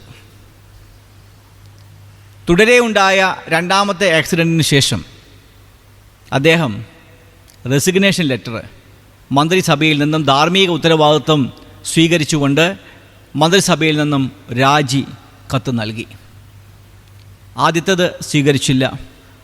അദ്ദേഹം രണ്ടാമത്തെ രാജിക്കത്ത് സമർപ്പിച്ചു. ഇത് ഭാരത ചരിത്രത്തിൻ്റെ ഭാഗമാണ്. ഒരു മന്ത്രിക്ക് ഒരു ട്രെയിൻ ആക്സിഡൻറ്റിൽ എന്ത് ചെയ്യാൻ സാധിക്കുമെന്നൊരു ചോദ്യമുണ്ടെങ്കിലും താൻ മന്ത്രിയായിരിക്കുമ്പോൾ ആളുകളുടെ സുരക്ഷിതത്വം ഈ മന്ത്രിയുടെ ചുമതലയിലാണ് എന്ന ചുമതലാബോധത്തിലാണ് അദ്ദേഹം അപ്രകാരം ഒരു പ്രവൃത്തി ചെയ്തത്. രണ്ടാമത്തെ റെസിഗ്നേഷൻ നൽകിയപ്പോൾ 30 MP-മാർ ഒപ്പിട്ട ഒരു ഹർജി പ്രധാനമന്ത്രിക്ക് നൽകി ദയവ് ചെയ്ത് ഇദ്ദേഹത്തിൻ്റെ രാജി സ്വീകരിക്കരുത്. പക്ഷേ പ്രധാനമന്ത്രിയായിരുന്ന ജവഹർലാൽ നെഹ്റു ലാൽ ബഹദൂർ ശാസ്ത്രിയുമായിട്ട് സംസാരിച്ചു. അതിനുശേഷം അദ്ദേഹത്തിൻ്റെ രാജിക്കത്ത് പ്രസിഡൻറ്റിന് ഫോർവേഡ് ചെയ്തു. ആ ഫോർവേഡ് ചെയ്തതിൽ എഴുതിയത് ഇപ്രകാരമാണ്: if this will be a good model to the young generation, I recommend the president to accept the resignation. If this will be a good model to the young generation, I recommend the president to accept the resignation. ഇത് യുവജനങ്ങൾക്ക് നല്ല ഒരു മാതൃകയാകുന്നു ആകുന്നു എന്നതുകൊണ്ട് തന്നെ ഞാൻ ഈ രാജി പ്രസിഡൻറ്റിന് ശുപാർശ ചെയ്യുന്നു എന്ന് പറഞ്ഞ് അയച്ച ഒരു ചരിത്രമുണ്ട്. Live worthy of your calling. Live worthy of your calling. നിങ്ങളെ വിളിച്ച വിളിക്ക് യോഗ്യമായി ജീവിക്കുക എന്ന ഒരു ആപ്തവാക്യമാണ്, ഒരു ചിന്താവിഷയമാണ് ദക്ഷിണേന്ത്യ സഭ ഇന്ന് ചിന്തിക്കുന്നത്. അതുകൊണ്ട് തന്നെ വിളിച്ച വിളി, ഈ ലോകത്ത് നാം ജീവിക്കുന്നതിൻ്റെ പ്രസക്തി, ദൈവവചനപ്രകാരം നമ്മുടെ ജീവിതത്തിൻ്റെ ഉദ്ദേശം ഇത് തിരിച്ചറിയുമ്പോൾ അതിന് യോഗ്യമായി നടക്കുവാനായിട്ട് നമുക്ക് സാധിക്കണം. ഇന്ന് നാം വായിച്ചു കേട്ട 3 വേദഭാഗങ്ങളും ഇപ്രകാരമുള്ള ചിന്തയാണ് നമുക്ക് നൽകുന്നത്. എന്താണ് എൻ്റെ വിളി? എന്താണ് എൻ്റെ ജീവിതത്തെക്കുറിച്ചുള്ള ദൈവത്തിൻ്റെ ഉദ്ദേശം? What is the purpose of my creation? എപ്പോഴും നമ്മൾ പറയുന്ന ഒരു ചിന്ത അത് തന്നെയാണല്ലോ, ദ പർപ്പസ് ഡ്രിവൺ ലൈഫ്. ദൈവം ഏത് ഉദ്ദേശത്തിലാണോ എന്നെ ഈ ഭൂമുഖത്തായിരിക്കുന്നത്, ആ ഉദ്ദേശത്തിൻ്റെ പരിപൂർണതയിലേക്ക് എത്തുവാൻ നമുക്ക് സാധിക്കുന്നുണ്ടോ എന്ന ഒരു പ്രധാനപ്പെട്ട ചോദ്യം ഈ പ്രഭാതത്തിൽ നമ്മുടെ ഹൃദയത്തിലേക്ക് കൊണ്ടുവരുന്നത് ആവശ്യമാണ്. ഇവിടെ 2-3 ചിന്തകൾ നിങ്ങളുമായിട്ട് പങ്കുവയ്ക്കുവാൻ ഞാൻ ആഗ്രഹിക്കുകയാണ്. ഒന്നാമത്തെ ചിന്ത, we should understand the worth of our lives. We should understand the worth of our life. നമ്മുടെ ജീവിതത്തിൻ്റെ വില എന്താണ് എന്ന് നാം തിരിച്ചറിയണം. നമ്മുടെ ജീവിതത്തിന് വിലയുണ്ട്. എല്ലാ ജീവിതങ്ങളും വിലയേറിയതാണ്. ഒരുപക്ഷെ നമുക്ക് ഒരു വിലയുമില്ല എന്ന് തോന്നുന്ന സാഹചര്യങ്ങൾ ഉണ്ടായേക്കാം. മറ്റുള്ളവരുമായിട്ട് കമ്പയർ ചെയ്യുമ്പോൾ നമ്മെ തന്നെ നോക്കി വളരെ വളരെ നെഗറ്റീവ് തോട്ട്സ് നമ്മിലേക്ക് വന്ന് മറ്റുള്ളവരുടെ mothers are okay, I am not okay എന്ന ചിന്ത വരുമായിരിക്കാം. പക്ഷെ അതിൽ നിന്നും മാറി നമ്മുടെ ജീവിതത്തിൻ്റെ വില എന്താണെന്ന് തിരിച്ചറിയുന്ന നിമിഷം മുതൽ നമ്മുടെ ജീവിതം പ്രത്യാശയുള്ളതാകും. ദൈവം എന്നെ ഒരു പർപ്പസും കൂടാതെ ഈ ലോകത്ത് സൃഷ്ടിച്ചിട്ടില്ല എന്ന തിരിച്ചറിവ് നമുക്കുണ്ടാകുമ്പോൾ നമ്മുടെ ജീവിതം പ്രകാശമുള്ളതായി മാറും. ഈ ഒരു ചിന്ത നമ്മുടെ ഉള്ളിലേക്ക് വരണം. There is a purpose in our life. എൻ്റെ ജീവിതത്തിന് ഒരു പ്രധാനപ്പെട്ട ഉദ്ദേശം ദൈവം നൽകിയിട്ടുണ്ട്. സാഹചര്യങ്ങളൊക്കെ ഒരുപക്ഷെ എനിക്ക് എതിരാണ് എന്ന് വരാം. പക്ഷേ ദൈവം നിർമ്മിച്ച, ദൈവം എന്നെക്കുറിച്ച് ആഗ്രഹിക്കുന്ന ആഗ്രഹത്തിന് അനുകൂലമായിട്ട് അനുസരിച്ച് മുൻപോട്ട് പോകുമ്പോൾ എൻ്റെ ജീവിതം എനിക്കല്ല, എവിടെയാണോ എന്നെ ആക്കി വച്ചിരിക്കുന്നത് ആ പ്രദേശത്തിന്, ആ ദേശത്തിന്, ആ കുടുംബത്തിന് അനുഗ്രഹമായി തീരും. അതുകൊണ്ട് പ്രിയമുള്ളവരെ, ഈ ഒരു വർഷത്തിൻ്റെ 2ാമത്തെ ഞായറാഴ്ച നമ്മുടെ മനസ്സിൽ വരേണ്ട ചിന്ത, എൻ്റെ പർപ്പസ് എന്താണ്? ഈ ഒരു വർഷത്തിൽ ആ പർപ്പസ് അനുസരിച്ച് ജീവിക്കാനായിട്ട് എനിക്ക് സാധിക്കണം. കഴിഞ്ഞൊരു വർഷം എത്രമാത്രം എനിക്ക് സാധിച്ചു? ഈ ചിന്തകളോടുകൂടിയാണ് ഒരു വർഷാരംഭത്തിൽ നാം ജീവിക്കുന്നത്. നമ്മുടെ വിളിയെ നാം തിരിച്ചറിയണം. ഇവിടെ പ്രോവർബ്സ് സദൃശവാക്യങ്ങൾ 20-ാമത്തെ അധ്യായം 1 മുതൽ 11 വരെയുള്ള വാക്യങ്ങളാണ് നാം വായിച്ചു കേട്ടത്. അവിടെ നമ്മുടെ പർപ്പസ് എന്താണെന്ന് നാം തിരിച്ചറിയണം. ഇവിടെ 6-ാമത്തെ വാക്യം വളരെ വളരെ സംഗതമായിട്ടുള്ളൊരു വാക്യമാണ്. മിക്ക മനുഷ്യരും തങ്ങളോട് ദയാലുവായ ഒരുത്തനെ കാണും. മിക്ക മനുഷ്യരും തങ്ങളോട് ദയാലുവായ ഒരു മനുഷ്യനെ കാണും. എന്നാൽ വിശ്വസ്തനായ ഒരുത്തനെ ആർക്ക് കണ്ടെത്താം? നമുക്ക് ദയാലുവായ ആളെ കണ്ടെത്താനായിട്ട് വലിയ പ്രയാസം. നമ്മുടെയൊക്കെ പ്രയാസമൊക്കെ വരുമ്പോഴത്തേക്കും ആരെങ്കിലുമൊക്കെ സഹായിക്കാനായിട്ട് വരും. അത് നമ്മളെ സഹായിക്കുന്നതാണ്. ഇംഗ്ലീഷിൽ കുറച്ചുകൂടെ വ്യക്തമാണ്. Many a man proclaims his own steadfast love, but a faithful man who can find? ദയാലുവായ ആളുകളെ നമുക്കൊരു പക്ഷേ കിട്ടുമായിരിക്കാം, ദയാലുവായിരിക്കാം. പക്ഷേ വിശ്വസ്തരായിട്ട് നമുക്കൊരാളെ കണ്ടെത്താനായിട്ട് സാധിക്കും. നമ്മളോടുള്ള വിശ്വസ്തത, നമ്മൾ സ്നേഹിക്കുന്ന അതേ സ്നേഹത്തിൽ നമ്മെ സ്നേഹിക്കുവാൻ, നമ്മൾ നൽകുന്ന അതേ വിശ്വസ്തതയിൽ നമ്മെ സ്നേഹിക്കുവാൻ, നമുക്ക് വിശ്വസ്തത കാണിക്കുവാൻ ഒരാളെ നമുക്ക് ലഭിക്കുമോ എന്നുള്ളതാണ്. നമ്മുടെ ജീവിതത്തിലും ഈ ഒരു വിശ്വസ്തതയാണ് ആവശ്യം, അല്ലാതെ ചാരിറ്റി അല്ല. ചാരിറ്റി ആവശ്യമാണെങ്കിലും ചാരിറ്റിയോട് അപ്പുറത്ത് നിൽക്കുന്ന ഒരു പ്രധാനപ്പെട്ട ഒരു കാര്യമാണ് വിശ്വസ്തത. നമ്മുടെ കാളിങ്ങിൽ, നമ്മുടെ വിളിയിൽ നമ്മൾ വിശ്വസ്തരായിരിക്കണം. ഒരു കാര്യവിചാരകനിൽ നിന്ന്, പൗലോസ് അപ്പോസ്തലൻ്റെ വാക്കുകളാണ്, ഒരു കാര്യവിചാരകനിൽ നിന്ന് ആഗ്രഹിക്കുന്നത് അവർ വിശ്വസ്തരായിരിക്കണമെന്നാണ്. സക്സസ് അല്ല, സക്സസ്, ചിലർ വളരെ സക്സസ്ഫുൾ പീപ്പിളാണ് മറ്റുള്ളവരുടെ കണ്ണിലെങ്കിലും, മറ്റുള്ളവരുടെ മുമ്പാകെ ചിലരൊക്കെ വളരെ സക്സസ്ഫുള്ളായ പീപ്പിളാണ് നമുക്ക് തോന്നാമെങ്കിലും, പക്ഷേ അവർ അപ്രകാരമായിക്കൊള്ളണമെന്നില്ല. ദൈവം കാര്യവിചാരകന്മാരിൽ നിന്ന് ആഗ്രഹിക്കുന്നത് അവർ വിശ്വസ്തരായിരിക്കണമെന്നാണ്. ചില ആളുകളുടെ സക്സസ് എന്ന് പറയുന്നത് ഒരു വലിയൊരു പാറ, ആ പാറയിൽ ചുറ്റിക കൊണ്ട് അടിക്കുകയാണെന്നിരിക്കട്ടെ, ചുറ്റിക കൊണ്ട് അടിക്കുന്നു, ഒരാൾ വന്ന് ചുറ്റിക കൊണ്ട് രാവിലെ മുതലേ അടിക്കാനായിട്ട് തുടങ്ങി, പാറ പൊട്ടിക്കാൻ വേണ്ടിയിട്ട് രാവിലെ മുതൽ ഫുൾ സ്ട്രെങ്ത് ഉപയോഗിച്ചുകൊണ്ട് അതിലിങ്ങനെ അടിച്ചുകൊണ്ടിരിക്കുകയാണ്. അവസാനം ഉച്ച കഴിഞ്ഞപ്പോഴത്തേക്കും ഷിഫ്റ്റ് മാറി രണ്ടാമത്തെ ആൾ വന്നു. രണ്ടാമത്തെ ആൾ വന്നിട്ട് ആ ചുറ്റിക എടുത്തിട്ട് ഒരടി അടിച്ചു, ആ പാറ രണ്ടായിട്ട് പിളർന്നു. എല്ലാവരും അവനെ അഭിനന്ദിച്ചു. അവനും തോന്നി എൻ്റെ ഒറ്റ അടിക്കാണ് ഈ പാറ പിളർന്നതെന്ന്. പക്ഷേ യഥാർത്ഥത്തിൽ നമ്മൾ ആ ഒരു ആക്ടിവിറ്റി പരിശോധിക്കുകയാണെങ്കിൽ, രാവിലെ മുതലേ തൻ്റെ അധ്വാനം മുഴുവനും കൊണ്ട് അടിച്ച് പാറ പിളരത്തക്ക വിധത്തിലാക്കിയ സമയത്താണ് അദ്ദേഹത്തിൻ്റെ ഡ്യൂട്ടി ഷിഫ്റ്റ് വന്നിട്ടുള്ളത്. ഈ മനുഷ്യൻ ഡ്യൂട്ടി ഷിഫ്റ്റ് അല്ലാതെ അടുത്ത ഒരു അടിയും കൂടെ കൊടുത്തിരുന്നെങ്കിൽ ഈ പാറ പിളരുമായിരുന്നു. പക്ഷേ ക്രെഡിറ്റ് ആർക്ക് കിട്ടി? ക്രെഡിറ്റ് രണ്ടാമത് വന്ന് ഒന്നാമത്തെ പ്രാവശ്യത്തെ അടിയിൽ തന്നെ പാറ പിളർന്നപ്പോൾ അദ്ദേഹം സക്സസ്ഫുള്ളായി. പല ആളുകളുടെയും സക്സസ് അതിന് മുൻപുള്ള പ്രീഡിസസേഴ്സിൻ്റെ, മുൻഗാമികളുടെ കഠിനമായ പ്രയത്നത്തിൻ്റെ അനന്തരഫലമാണ്. പല സഭകളുടെയും വളർച്ച മുൻഗാമികളുടെ കഠിനമായ പ്രവർത്തനത്തിൻ്റെ അനന്തരഫലമാണ്. അതുകൊണ്ട് മുൻഗാമികൾ വിശ്വസ്തരായിരുന്ന അവരുടെ വിശ്വസ്തതയിന്മേലാണ് പിൻഗാമികൾ സക്സസ്ഫുള്ളായി മാറുന്നത്. അപ്പോൾ നമ്മളെക്കുറിച്ച് ദൈവം ആഗ്രഹിക്കുന്നത് സക്സസ്ഫുള്ളായിട്ടുള്ള ആളുകളായിട്ട്, എല്ലാവരുടെയും പ്രശംസ പിടിച്ചു പറ്റുന്ന ആളുകളായിട്ട് മാറണമെന്നല്ല, മറിച്ച് നമ്മൾ വിശ്വസ്തരായിരിക്കണം. ഒരു പക്ഷേ പ്രശംസയായിരിക്കാം, ഒരു പക്ഷേ പ്രതികൂലമായിട്ടുള്ള വാക്കുകളായിരിക്കാം, ഒരു പക്ഷേ പരിഹാസമായിരിക്കാം. എന്തു തന്നെയായാലും നമുക്ക് വേണ്ട നമ്മുടെ വിളിയിൽ ഉറച്ചു നിൽക്കുവാൻ നമ്മെ ശക്തീകരിക്കുന്നത് വിശ്വസ്തതയാണ് എന്ന് ഇന്നത്തെ വചനം നമ്മോട് പറയുന്നു. മഹാത്മാഗാന്ധിയുടെ ജീവിതത്തിലേക്ക് നോക്കുമ്പോൾ, മഹാത്മാഗാന്ധി തൻ്റെ ചൈൽഡ്ഹുഡിൽ ഏറ്റവും അധികം ആഗ്രഹിച്ചത് ഒരു ബ്രിട്ടീഷുകാരനെ പോലെ ആകണമെന്നാണ്. മൈറ്റി ഇംഗ്ലീഷ് മാൻ. അദ്ദേഹത്തിൻ്റെ മനസ്സിൽ സ്വപ്നം അപ്രകാരമായിരുന്നു. തൊപ്പി വെച്ച് സൂട്ടിട്ട് നന്നായി ഇംഗ്ലീഷ് പറയുന്ന, ശക്തനായിട്ടുള്ള, മറ്റുള്ളവരൊക്കെ നിയന്ത്രിക്കാൻ സാധിക്കുന്ന ഒരു ബ്രിട്ടീഷ് കൊളോണിയൽ നേതാവിനെ പോലെ ഒരു ബ്രിട്ടീഷുകാരനാകണം എന്നുള്ള ഒരു ആഗ്രഹമായിരുന്നു അദ്ദേഹത്തിൻ്റെ മനസ്സിൽ ആദ്യമുണ്ടായിരുന്നത്. ഒരുപക്ഷെ അദ്ദേഹത്തിൻ്റെ ചരിത്രം ആ രീതിയിൽ നമ്മളൊന്ന് വിശകലനം ചെയ്യുമ്പോൾ മനസ്സിലാക്കാൻ സാധിക്കുന്ന സത്യം അതാണ്. അതുകൊണ്ട് തന്നെ അദ്ദേഹം ഭക്ഷണം, വേഷം, പഠനം, ഈ 3 കാര്യങ്ങളും ആദ്യം ശ്രദ്ധിച്ചത് ഈ ഭാരതം ഭരിക്കുന്ന ബ്രിട്ടീഷുകാരിൽ ഒരാളെപ്പോലെ ആകണം എന്നുള്ള അദ്ദേഹത്തിൻ്റെ ആഗ്രഹമായിരുന്നു. അതിൻ്റെ ഭാഗമായിട്ട് ബീഫ് കഴിക്കുവാൻ വേണ്ടിയുള്ള അദ്ദേഹത്തിൻ്റെ ശ്രമം, മാംസം കഴിക്കുവാൻ വേണ്ടിയുള്ള അദ്ദേഹത്തിൻ്റെ ശ്രമം, അതിലുള്ള അദ്ദേഹത്തിൻ്റെ പരാജയം, അദ്ദേഹത്തിൻ്റെ വസ്ത്ര രീതി, ഇംഗ്ലണ്ടിൽ പോയുള്ള പഠനം തന്നെ ഒരു പക്ഷേ ആ ഒരു ആഗ്രഹത്തിൻ്റെ പൂർത്തീകരണത്തിന് വേണ്ടിയാണ്.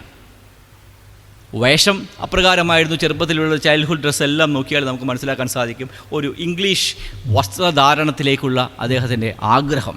അപ്പോൾ വേഷം, ഭക്ഷണം, പഠനം, ഇതിലൊക്കെ അദ്ദേഹം ബ്രിട്ടീഷുകാരനായിട്ട് അനുകരിക്കാൻ ശ്രമിച്ചു. അവിടെയൊക്കെ അദ്ദേഹത്തിന് പരാജയമായിരുന്നു. പിന്നീട് അദ്ദേഹത്തിൻ്റെ പർപ്പസ് എന്താണെന്ന് കണ്ടെത്താനായിട്ട് ശ്രമിച്ചു. ഏറ്റവും ഒടുവിൽ അദ്ദേഹത്തിൻ്റെ പർപ്പസ് ഭാരതത്തിലെ ദരിദ്രനാരായണന്മാരിൽ ഒരാളായിരിക്കുന്ന ഒരു സാധാരണ കർഷകൻ്റെ വേഷം, അതിലേക്കുള്ള അദ്ദേഹത്തിൻ്റെ പ്രോഗ്രസ്, അവസാനം ഇതാണ് ഇന്ത്യയുടെ വേഷം. അതുകൊണ്ട് ഹാഫ് നേക്കഡ് ഫക്കീർ എന്നൊക്കെ അദ്ദേഹത്തെ വിളിക്കലൊക്കെ ഉണ്ടായെങ്കിലും ഒരു ലോയിൻ ക്ലോത്ത് മാത്രം, ഒരൊറ്റ വസ്ത്രം മാത്രം ധരിച്ചുകൊണ്ടുള്ള അദ്ദേഹത്തിൻ്റെ രൂപമാണ് ഇന്ന് അനേകായിരങ്ങളെ ആകർഷിക്കുന്നത്. അതുകൊണ്ട് അതിലേക്ക് എത്തിയപ്പോഴാണ് അദ്ദേഹത്തിൻ്റെ പർപ്പസ് അദ്ദേഹം തിരിച്ചറിയുന്നത്. എൻ്റെ പർപ്പസ് ഒരു ഇന്ത്യക്കാരനായിട്ട്, ഇന്ത്യക്കാരിലെ ഏറ്റവും രീതിയിലുള്ള ഒരു വേഷധാരിയായിട്ട് ഒരു എളിമയുള്ള ജീവിതം നയിച്ചുകൊണ്ട് ഇന്ത്യയെ നയിക്കുക എന്നുള്ള പർപ്പസിലേക്ക് രാഷ്ട്രപിതാവായ മഹാത്മാഗാന്ധി എത്തിയപ്പോഴാണ് അദ്ദേഹം മഹാത്മാവായി മാറുന്നത്. പലപ്പോഴും നമ്മൾ ചെയ്യുന്നത് ഇമിറ്റേറ്റ് ചെയ്യാനുള്ള ശ്രമമാണ്. ഇമിറ്റേറ്റ് ചെയ്തിട്ട് പരാജയപ്പെട്ട് ദുഃഖിതരായിരിക്കുന്ന അനേകരുണ്ട്. മറ്റൊരാളെ പോലെ ആകണം തൻ്റെ മക്കൾ എന്ന് പറഞ്ഞ് കമ്പാരിസൺ നടത്തിക്കൊണ്ട് മക്കളെ പരാജിതരാക്കുന്ന മാതാപിതാക്കളുണ്ട്. പ്രിയമുള്ളവരെ, നമ്മുടെ വില എന്താണെന്ന് we should understand the worth of our calling and worth of our life. നമ്മുടെ ജീവിതത്തിൻ്റെ അർത്ഥം എന്താണെന്നും നമ്മുടെ വിളിയുടെ അർത്ഥം എന്താണെന്നും നമ്മൾ മനസ്സിലാക്കേണ്ടിയിരിക്കുന്നു. ഒന്നാമത്തെ ചിന്ത. രണ്ടാമത്തെ ചിന്ത, ഇത് വായിച്ച സുവിശേഷ വേദഭാഗം മത്തായിയുടെ സുവിശേഷം 7-ാം അധ്യായം 16 മുതൽ 23 വരെയുള്ള വാക്യങ്ങളാണ്. അവിടെ നമ്മൾ സൂക്ഷ്മമായി പരിശോധിക്കുമ്പോൾ നല്ല വൃക്ഷത്തെക്കുറിച്ചും ആകാത്ത വൃക്ഷത്തെക്കുറിച്ചും പറയുന്നുണ്ട്. നല്ല വൃക്ഷം നല്ല ഫലം പുറപ്പെടുവിക്കുന്നു, ആകാത്ത വൃക്ഷം ആകാത്ത ഫലം പുറപ്പെടുവിക്കുന്നു. ആകാത്ത വൃക്ഷത്തിൽ നിന്ന് നല്ല ഫലമോ നല്ല വൃക്ഷത്തിൽ നിന്ന് ആകാത്ത ഫലമോ ഉണ്ടാവുകയില്ല എന്ന് അവിടെ പറയുന്നുണ്ട്. എന്താണ് അവിടെ എഴുതിയിരിക്കുന്നത്? സത്യത്തിൽ നല്ലത് ആകാത്തത്, അതിന് ഇംഗ്ലീഷ് ഒന്ന് നമ്മൾ നോക്കുകയാണെങ്കിൽ അവിടെ പറയുന്നു, you will recognize them by their fruit. Are grapes gathered from thorn bushes or fig trees? So every healthy tree bears good fruit, but the diseased tree bears bad fruit. എല്ലാ നല്ല വൃക്ഷങ്ങളും, ഇവിടെ പറയുന്ന ഹെൽത്തി ട്രീ എന്നാണ്, ആരോഗ്യമുള്ള വൃക്ഷങ്ങളും, ആരോഗ്യമുള്ള വൃക്ഷങ്ങൾക്ക് നല്ല ഫലം പുറപ്പെടുവിക്കാൻ സാധിക്കും. എവരി ഡിസീസ്ഡ് ട്രീ, ഡിസീസ് എന്ന് പറഞ്ഞാൽ എന്താണ്? അസുഖമാണ്. എല്ലാ രോഗബാധിതമായിരിക്കുന്ന വൃക്ഷങ്ങളിൽ നിന്നും രോഗബാധിതമായിരിക്കുന്ന ഫ്രൂട്ട് മാത്രമേ, ഫലമേ പുറപ്പെടുവിക്കുവാനായിട്ട് സാധിക്കുകയുള്ളൂ. Are you healthy or are you diseased? നിങ്ങൾക്ക് ആരോഗ്യമുള്ളവരാണോ, നിങ്ങൾക്ക് രോഗമുള്ളവരാണോ? നിങ്ങളുടെ മനസ്സിന്, നിങ്ങളുടെ ചിന്തകൾക്ക്, നിങ്ങളുടെ പ്രവൃത്തികൾക്ക്, നിങ്ങളുടെ ഉദ്ദേശങ്ങൾക്ക് രോഗമുണ്ടെങ്കിൽ ആ രോഗമുള്ള വ്യക്തിത്വങ്ങൾക്ക് രോഗമുള്ള ഫലം മാത്രമേ പുറപ്പെടുവിക്കാനായിട്ട് സാധിക്കുകയുള്ളൂ. നിങ്ങളുടെ മനസ്സിന് മാനസിക ആരോഗ്യമുണ്ടെങ്കിൽ, നിങ്ങളുടെ കുടുംബത്തിന് ആരോഗ്യമുണ്ടെങ്കിൽ, നിങ്ങളുടെ ചിന്തകൾക്ക് ആരോഗ്യമുണ്ടെങ്കിൽ, നിങ്ങൾക്ക് ദർശനത്തിന് ആരോഗ്യമുണ്ടെങ്കിൽ, നിങ്ങളുടെ ആത്മീയതയ്ക്ക് ആരോഗ്യമുണ്ടെങ്കിൽ നിങ്ങൾക്ക് നല്ല ഫലം പുറപ്പെടുവിക്കാനായിട്ട് സാധിക്കും. Healthy tree good fruit, diseased tree bad fruit. പ്രിയമുള്ളവരെ, പലപ്പോഴും പല മനുഷ്യരും, നമ്മളെ തന്നെ ഒന്ന് ക്രിറ്റിക്കലി അനലൈസ് ചെയ്യേണ്ടത് ആവശ്യമാണ്. പല മനുഷ്യരും, നമ്മൾ ഉൾപ്പെടെയുള്ള ആളുകൾ നമ്മൾ നോക്കുമ്പോൾ രോഗാതുരരാണ്. നമുക്ക് രോഗമുണ്ട്, അതുകൊണ്ടാണ് ഡിസീസ്ഡ് ട്രീ ആയതുകൊണ്ടാണ് നല്ല ഫലം പുറപ്പെടുവിക്കുവാൻ പലപ്പോഴും സാധിക്കാതെ പോകുന്നത്. എന്തൊക്കെയാണ് രോഗം? ഒരുപക്ഷെ അസൂയ, envy. That may be professional envy. ചിലപ്പോൾ അസൂയ എന്ന് പറയുമ്പോൾ ഒരാൾക്ക് എന്നേക്കാൾ കൂടുതൽ നല്ല സാധനമുണ്ടാകുമ്പോഴുള്ള ഒരു കാര്യം മാത്രമല്ല. ഒരു ടീം വർക്ക് ചെയ്യുന്ന ഒരു IT കമ്പനിയിലാണെങ്കിൽ എന്നേക്കാൾ നന്നായി പെർഫോം ചെയ്യുന്ന, എൻ്റെ ഈക്വലായിട്ട് ശമ്പളം വാങ്ങുന്ന, എൻ്റെ ഈക്വൽ ക്വാളിഫിക്കേഷനുള്ള ഒരാളുണ്ടെങ്കിൽ അവിടെ ഉണ്ടാകുന്ന സ്വാഭാവികമായിട്ടുള്ള ഒരു സംഗതിയാണ് പ്രൊഫഷണൽ എൻവി എന്ന് പറയുന്നത്. ജോലി സംബന്ധമായിട്ടുള്ളൊരു അസൂയ. അത് അവിടെ മാത്രമല്ല, സ്റ്റുഡൻസിൻ്റെ ഇടയിൽ കാണാൻ സാധിക്കും. ഒരേ ക്ലാസ്സിലുള്ള ആളുകൾ ഒരാൾ കുറച്ചുകൂടെ ബെറ്ററായിട്ട് പെർഫോം ചെയ്യാൻ തുടങ്ങിയാൽ, ഒരാൾ മറ്റൊരാളേക്കാൾ കൂടുതലായിട്ട് മാർക്ക് വാങ്ങാൻ തുടങ്ങിയാൽ ബാക്കിയുള്ള കുട്ടികൾക്ക് ആ കുട്ടിയുമായിട്ട് അകൽച്ചയുണ്ടാവും. കാരണം എന്താണ്? എൻവി. അത് രോഗാതുരമായ മനസ്സാണ്. അത് നമ്മൾ ചെറുപ്പം മുതലേ കുട്ടികളെ അപ്രകാരം പഠിപ്പിച്ചുകൊണ്ടിരിക്കുകയാണ്.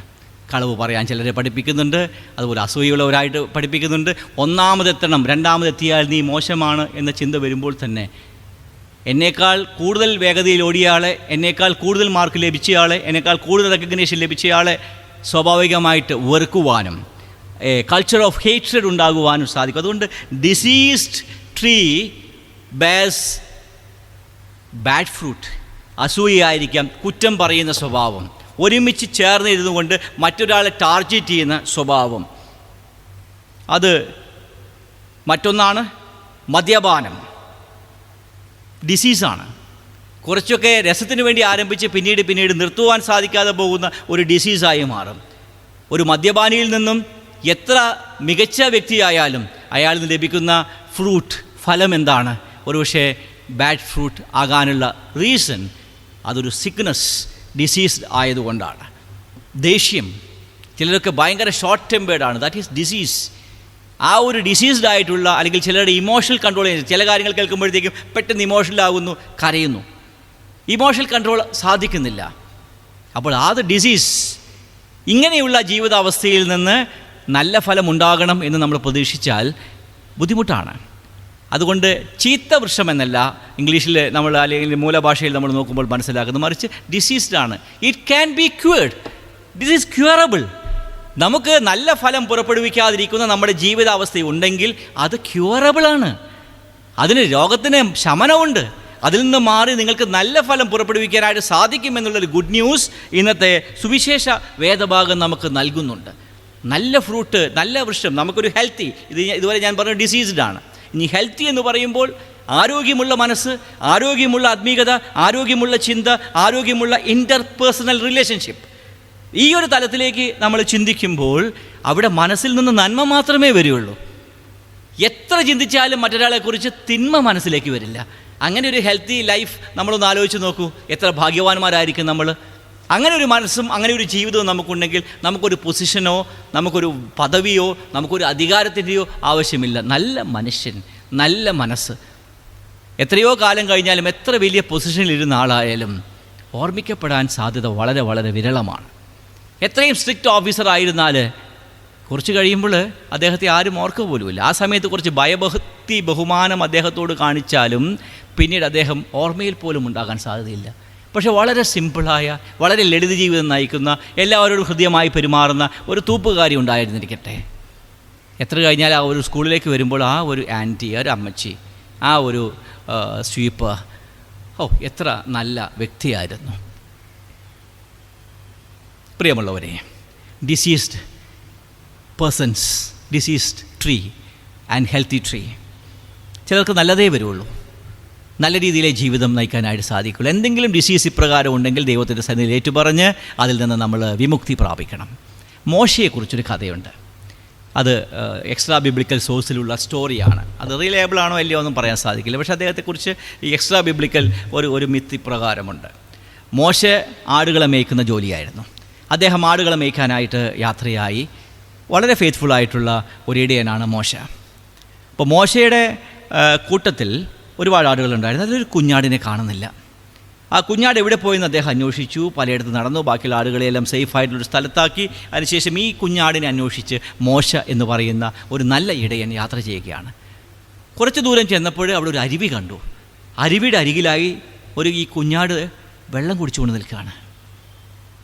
ഈ കുഞ്ഞാട് അരുവിയിൽ നിന്ന് വെള്ളം കുടിച്ചുകൊണ്ട് നിൽക്കുകയാണ്. സാധാരണ കൂട്ടം തെറ്റിപ്പോയൊരാടിനെ കാണുമ്പോഴുണ്ടാകുന്ന മനുഷ്യരുടെ ദേഷ്യമോ ആങ്സൈറ്റിയോ അതൊന്നുമല്ല മോശയിലുണ്ടായത്. മോശ ആ കുഞ്ഞാടിൻ്റെ അടുത്ത് പോയി കുഞ്ഞാടിനെ കണ്ടപ്പോൾ ആകെ സങ്കടമായി. മോശയ്ക്ക് സങ്കടം വന്നു, മോശയ്ക്ക് കുറ്റബോധം വന്നു. മോശയ്ക്ക് സങ്കടവും കുറ്റബോധവും ഉണ്ടായെന്നാണ് ആ കഥ പറയുന്നത്. അതിനുശേഷം ആ ആടിൻ്റെ മുൻപിൽ, ആ കുഞ്ഞാടിൻ്റെ മുൻപിൽ മുട്ടുകുത്തി മാപ്പ് ചോദിച്ചു. ഈ ഇടയൻ കുഞ്ഞാടിനോട് മാപ്പ് ചോദിക്കാനുള്ള കാരണം, കുഞ്ഞാടെ, ഇടയനായ എനിക്ക് നിൻ്റെ ദാഹം മനസ്സിലാക്കുവാൻ സാധിച്ചില്ലല്ലോ. ഒരു ദാഹിക്കുന്ന കുഞ്ഞാട് എൻ്റെ കൂട്ടത്തിലുണ്ട് എന്ന ആ ഒരു അവസ്ഥ മനസ്സിലാക്കാൻ സാധിക്കാതെ ഈ കുഞ്ഞാട് കൂട്ടം തെറ്റിപ്പോയിട്ട് വെള്ളം അന്വേഷിക്കേണ്ട സ്ഥിതി വന്നത് ഒരു ഇടയൻ്റെ കരുതലില്ലായ്മയല്ലേ? അതുകൊണ്ട് കുഞ്ഞാടെ, ഞാൻ നിന്നോട് മാപ്പ് ചോദിക്കുന്നു എന്ന് പറയുന്ന ഇടയൻ. അതിനുശേഷം ആ ഇടയൻ മോശെ ഈ കുഞ്ഞാടിനെ ചുമലിലേറ്റി തിരിച്ചു വരുന്ന വഴിക്കാണ് തെയോഫനി ഉണ്ടാകുന്നത്. ആ മുൾപ്പടർപ്പിൽ നിന്ന് ദൈവദൂതൻ മോശയോട് സംസാരിക്കുന്നത്, മോശെ മോശെ. അതിനുശേഷമാണ് ഈ ഒരുപാട് ആളുകളുടെ, ലക്ഷക്കണക്കിന് ഇസ്രായേൽ മക്കൾ നയിക്കത്തക്ക വിധത്തിൽ ഒരു നേതാവായിട്ട് മോശയെ തിരഞ്ഞെടുക്കുന്നത്. പക്ഷേ ഈ കുഞ്ഞാടിനോടുള്ള മനോഭാവം ഒരു ബേസിക് നേച്ചറായിരുന്നു മോശയുടേത് എന്ന ദൈവത്തിൻ്റെ വിലയിരുത്തൽ. ചെറിയ കാര്യങ്ങളിലും വലിയ കാര്യങ്ങളിലും ഒരുപോലെ സ്നേഹവും കരുണയും കമ്പാഷനും ഉണ്ടാകുവാനായിട്ട് നമുക്ക് സാധിക്കും. അതാണ് ഈ ഹെൽത്തി ട്രീ എന്ന് പറയുന്നത്. നല്ല വൃക്ഷം, അതിനേക്കാൾ ഉപരിയായിട്ട് ഹെൽത്തി. ദൈവമേ, എനിക്കൊരു ആരോഗ്യമുള്ള മനസ്സിനെ, ആരോഗ്യമുള്ള ഹൃദയത്തെ, ആരോഗ്യമുള്ള ദർശനത്തെ, ആരോഗ്യമുള്ള കൂട്ടുകെട്ടുകളെ നൽകണമേ എന്ന് നമുക്ക് പ്രാർത്ഥിക്കാനായിട്ട് സാധിക്കണം. പക്ഷേ നമ്മൾ സാധാരണ എന്താണ് ചെയ്യുക? ഒരു എക്സാമ്പിൾ, ഒരു ടൂർ പോവുകയാണെന്നിരിക്കട്ടെ. ടൂർ പോകുവാനായിട്ട് കുട്ടികളെല്ലാവരും വന്ന് 50 കുട്ടികളുണ്ട്, ടീച്ചേഴ്സുണ്ട്. അവർ ടൂർ പോവുകയാണ്. ഒരു സ്ഥലത്തെത്തുന്നു, വണ്ടി നിർത്തുന്നു, എല്ലാവരും കൃത്യസമയത്ത് വരണമെന്ന് പറയുന്നു. വണ്ടിയിൽ വന്ന് കയറുമ്പോൾ ഒരാൾ മാത്രമില്ല. ഫോർ എക്സാമ്പിൾ സന്ദീപ് വന്നിട്ടില്ല. ടീച്ചർ സന്ദീപിനെ അന്വേഷിക്കുന്നു. സന്ദീപിനെ നോക്കുന്ന സമയത്ത് അപ്പുറത്തുള്ളൊരു കടയിൽ നിന്ന് സോഡ കുടിച്ചുകൊണ്ട് നിൽക്കുകയാണ്. ഒരു പക്ഷേ ദാഹിച്ചിട്ടായിരിക്കാം, വേറെ വെള്ളം കിട്ടാത്തതുകൊണ്ട് കടയിൽ നിന്ന് കിട്ടി കുടിച്ചുകൊണ്ടിരിക്കുകയാണ്. അതിനുശേഷം അവൻ കുടിച്ച ആ സ്ഥലത്ത് നിന്ന് അപ്പോൾ കുറേ ചീത്ത പറഞ്ഞു, വഴക്ക് പറഞ്ഞു, വണ്ടി കയറ്റി. എല്ലാവരും വന്ന് സന്ദീപ് കണ്ടില്ലേ, സന്ദീപ് വൈകിയാണ് വന്നത്. നമ്മുടെ മുഴുവൻ പ്രോഗ്രാമും ഡിലേ ചെയ്തത് സന്ദീപാണ്. നെക്സ്റ്റ് സ്റ്റോപ്പ് എത്തുമ്പോൾ ടീച്ചർ എന്താ പറയുക, എല്ലാവരും ഇറങ്ങിയിട്ട് 10 മിനിറ്റകം തിരിച്ചു വരണം, ഈ സന്ദീപിനെ പോലെ ആകരുത്, വൈകി വരരുത്. ആ ടൂറ് കഴിയുന്നത് വരെ ഒരു പ്രാവശ്യം വൈകി വന്ന സന്ദീപാണ് അവിടുത്തെ ഏറ്റവും വലിയ പ്രശ്നക്കാരൻ. ഈ ടൂറ് കഴിഞ്ഞു, അടുത്ത വർഷമാകട്ടെ, അടുത്ത വർഷം ടൂറ് ഓർഗനൈസ് ചെയ്യുമ്പോൾ അപ്പോൾ ഈ ടീച്ചർ പറയും, കഴിഞ്ഞ വർഷം ഒരു സന്ദീപ് ഉണ്ടായിരുന്നു, അവൻ 10 മിനിറ്റ് വൈകിയാണ് വന്നത്. ഒരു പക്ഷേ 10 മിനിറ്റ് വൈകിയ ഒരു കുട്ടിയോട്, അല്ലെങ്കിൽ 5 മിനിറ്റ് വൈകിയ ഒരു കുട്ടിയോട് ഏതൊരു ആറ്റിറ്റ്യൂഡാണ് നമുക്കുണ്ടാകേണ്ടത്? കുട്ടിയാണോ അവിടെ ഡിസീസ്ഡ്, അല്ലെങ്കിൽ ടീച്ചറാണോ?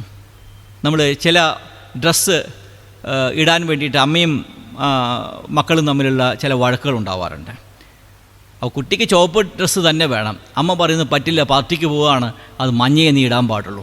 കുട്ടി പറയുന്നത് ചുവപ്പ് വേണം, അമ്മ പറയുന്നു മഞ്ഞ മതി. അവസാനം ചുവപ്പെടുത്ത് മാറ്റി മഞ്ഞയിട്ട് കുട്ടി കരഞ്ഞ് നിലവിളിച്ച് തോളിലിട്ട് പോയിട്ട് അവിടെ എത്തിക്കഴിഞ്ഞാൽ അമ്മ പറയും, ഇവൾക്ക് ഭയങ്കര വാശിയാണ്, ഈ കുട്ടിയെ കൊണ്ട് ഞാൻ തോറ്റു. അമ്മയ്ക്കാണോ വാശി, കുട്ടിക്കാണോ വാശി?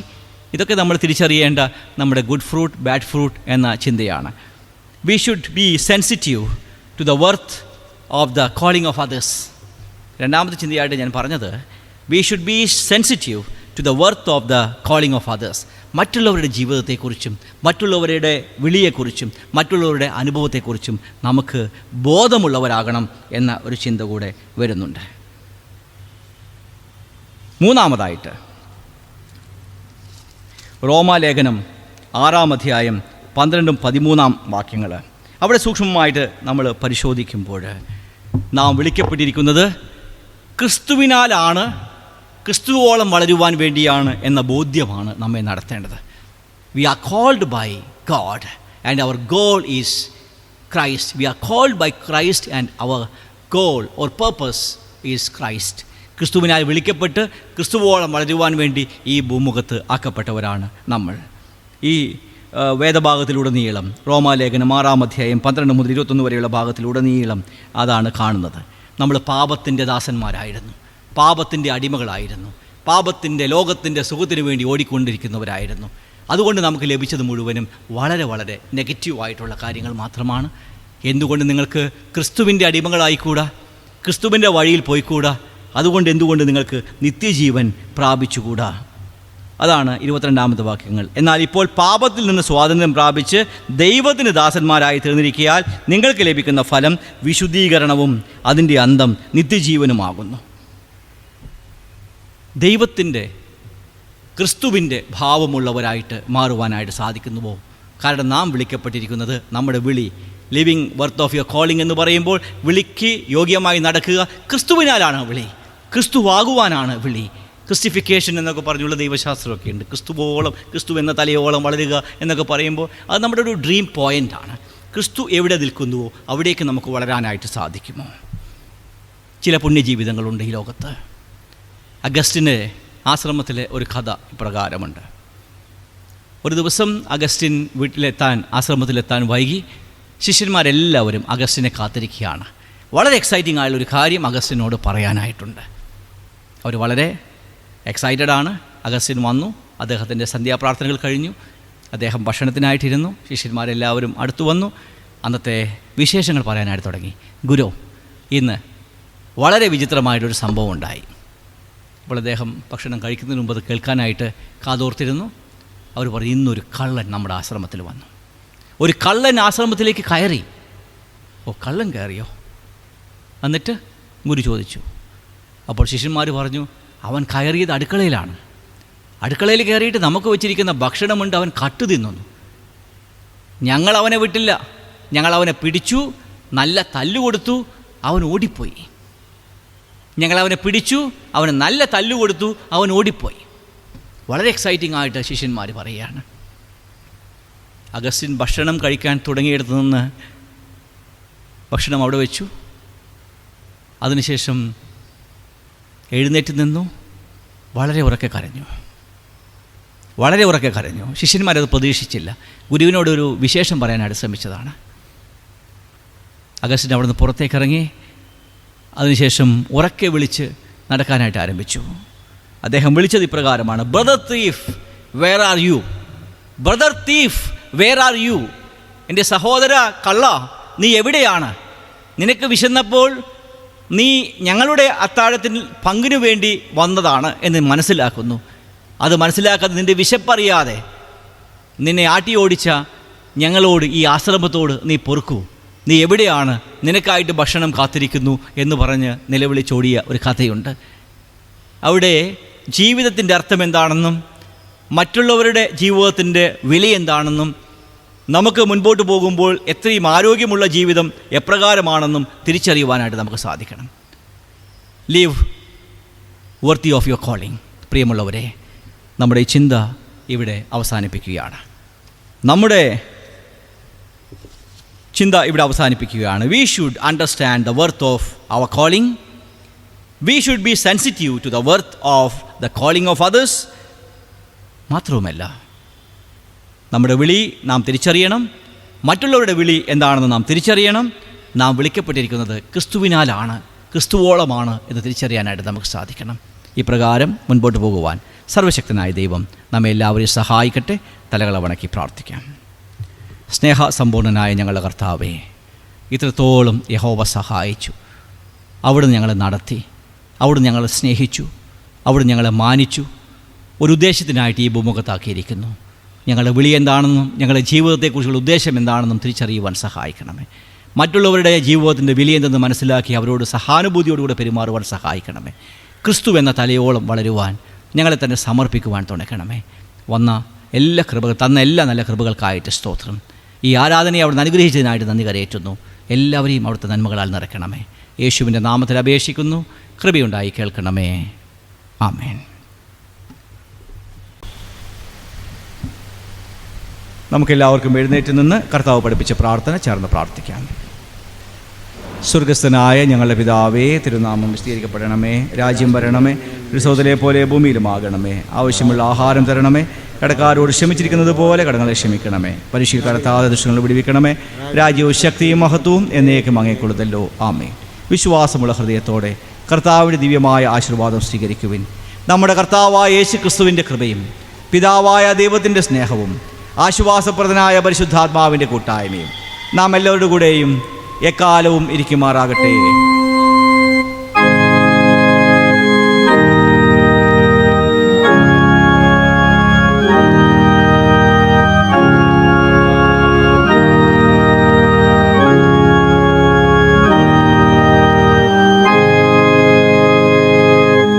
ആരാധനയുടെ അവസാനമായി പടുസിലെ 3-ാം ഗീതത്തിൻ്റെ 3-ാമത്തെ ചരണം നമുക്ക് പാടാം.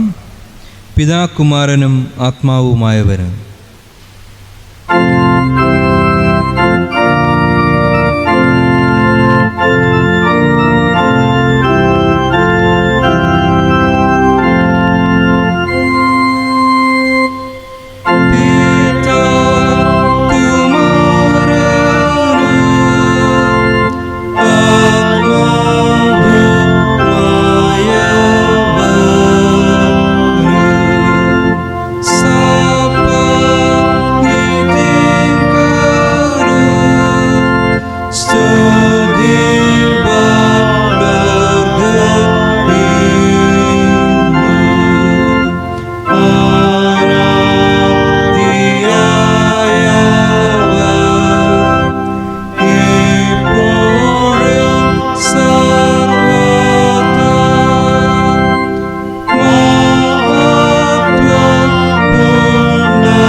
കർത്താവ് നിങ്ങളോട് കൂടിയിരിക്കട്ടെ.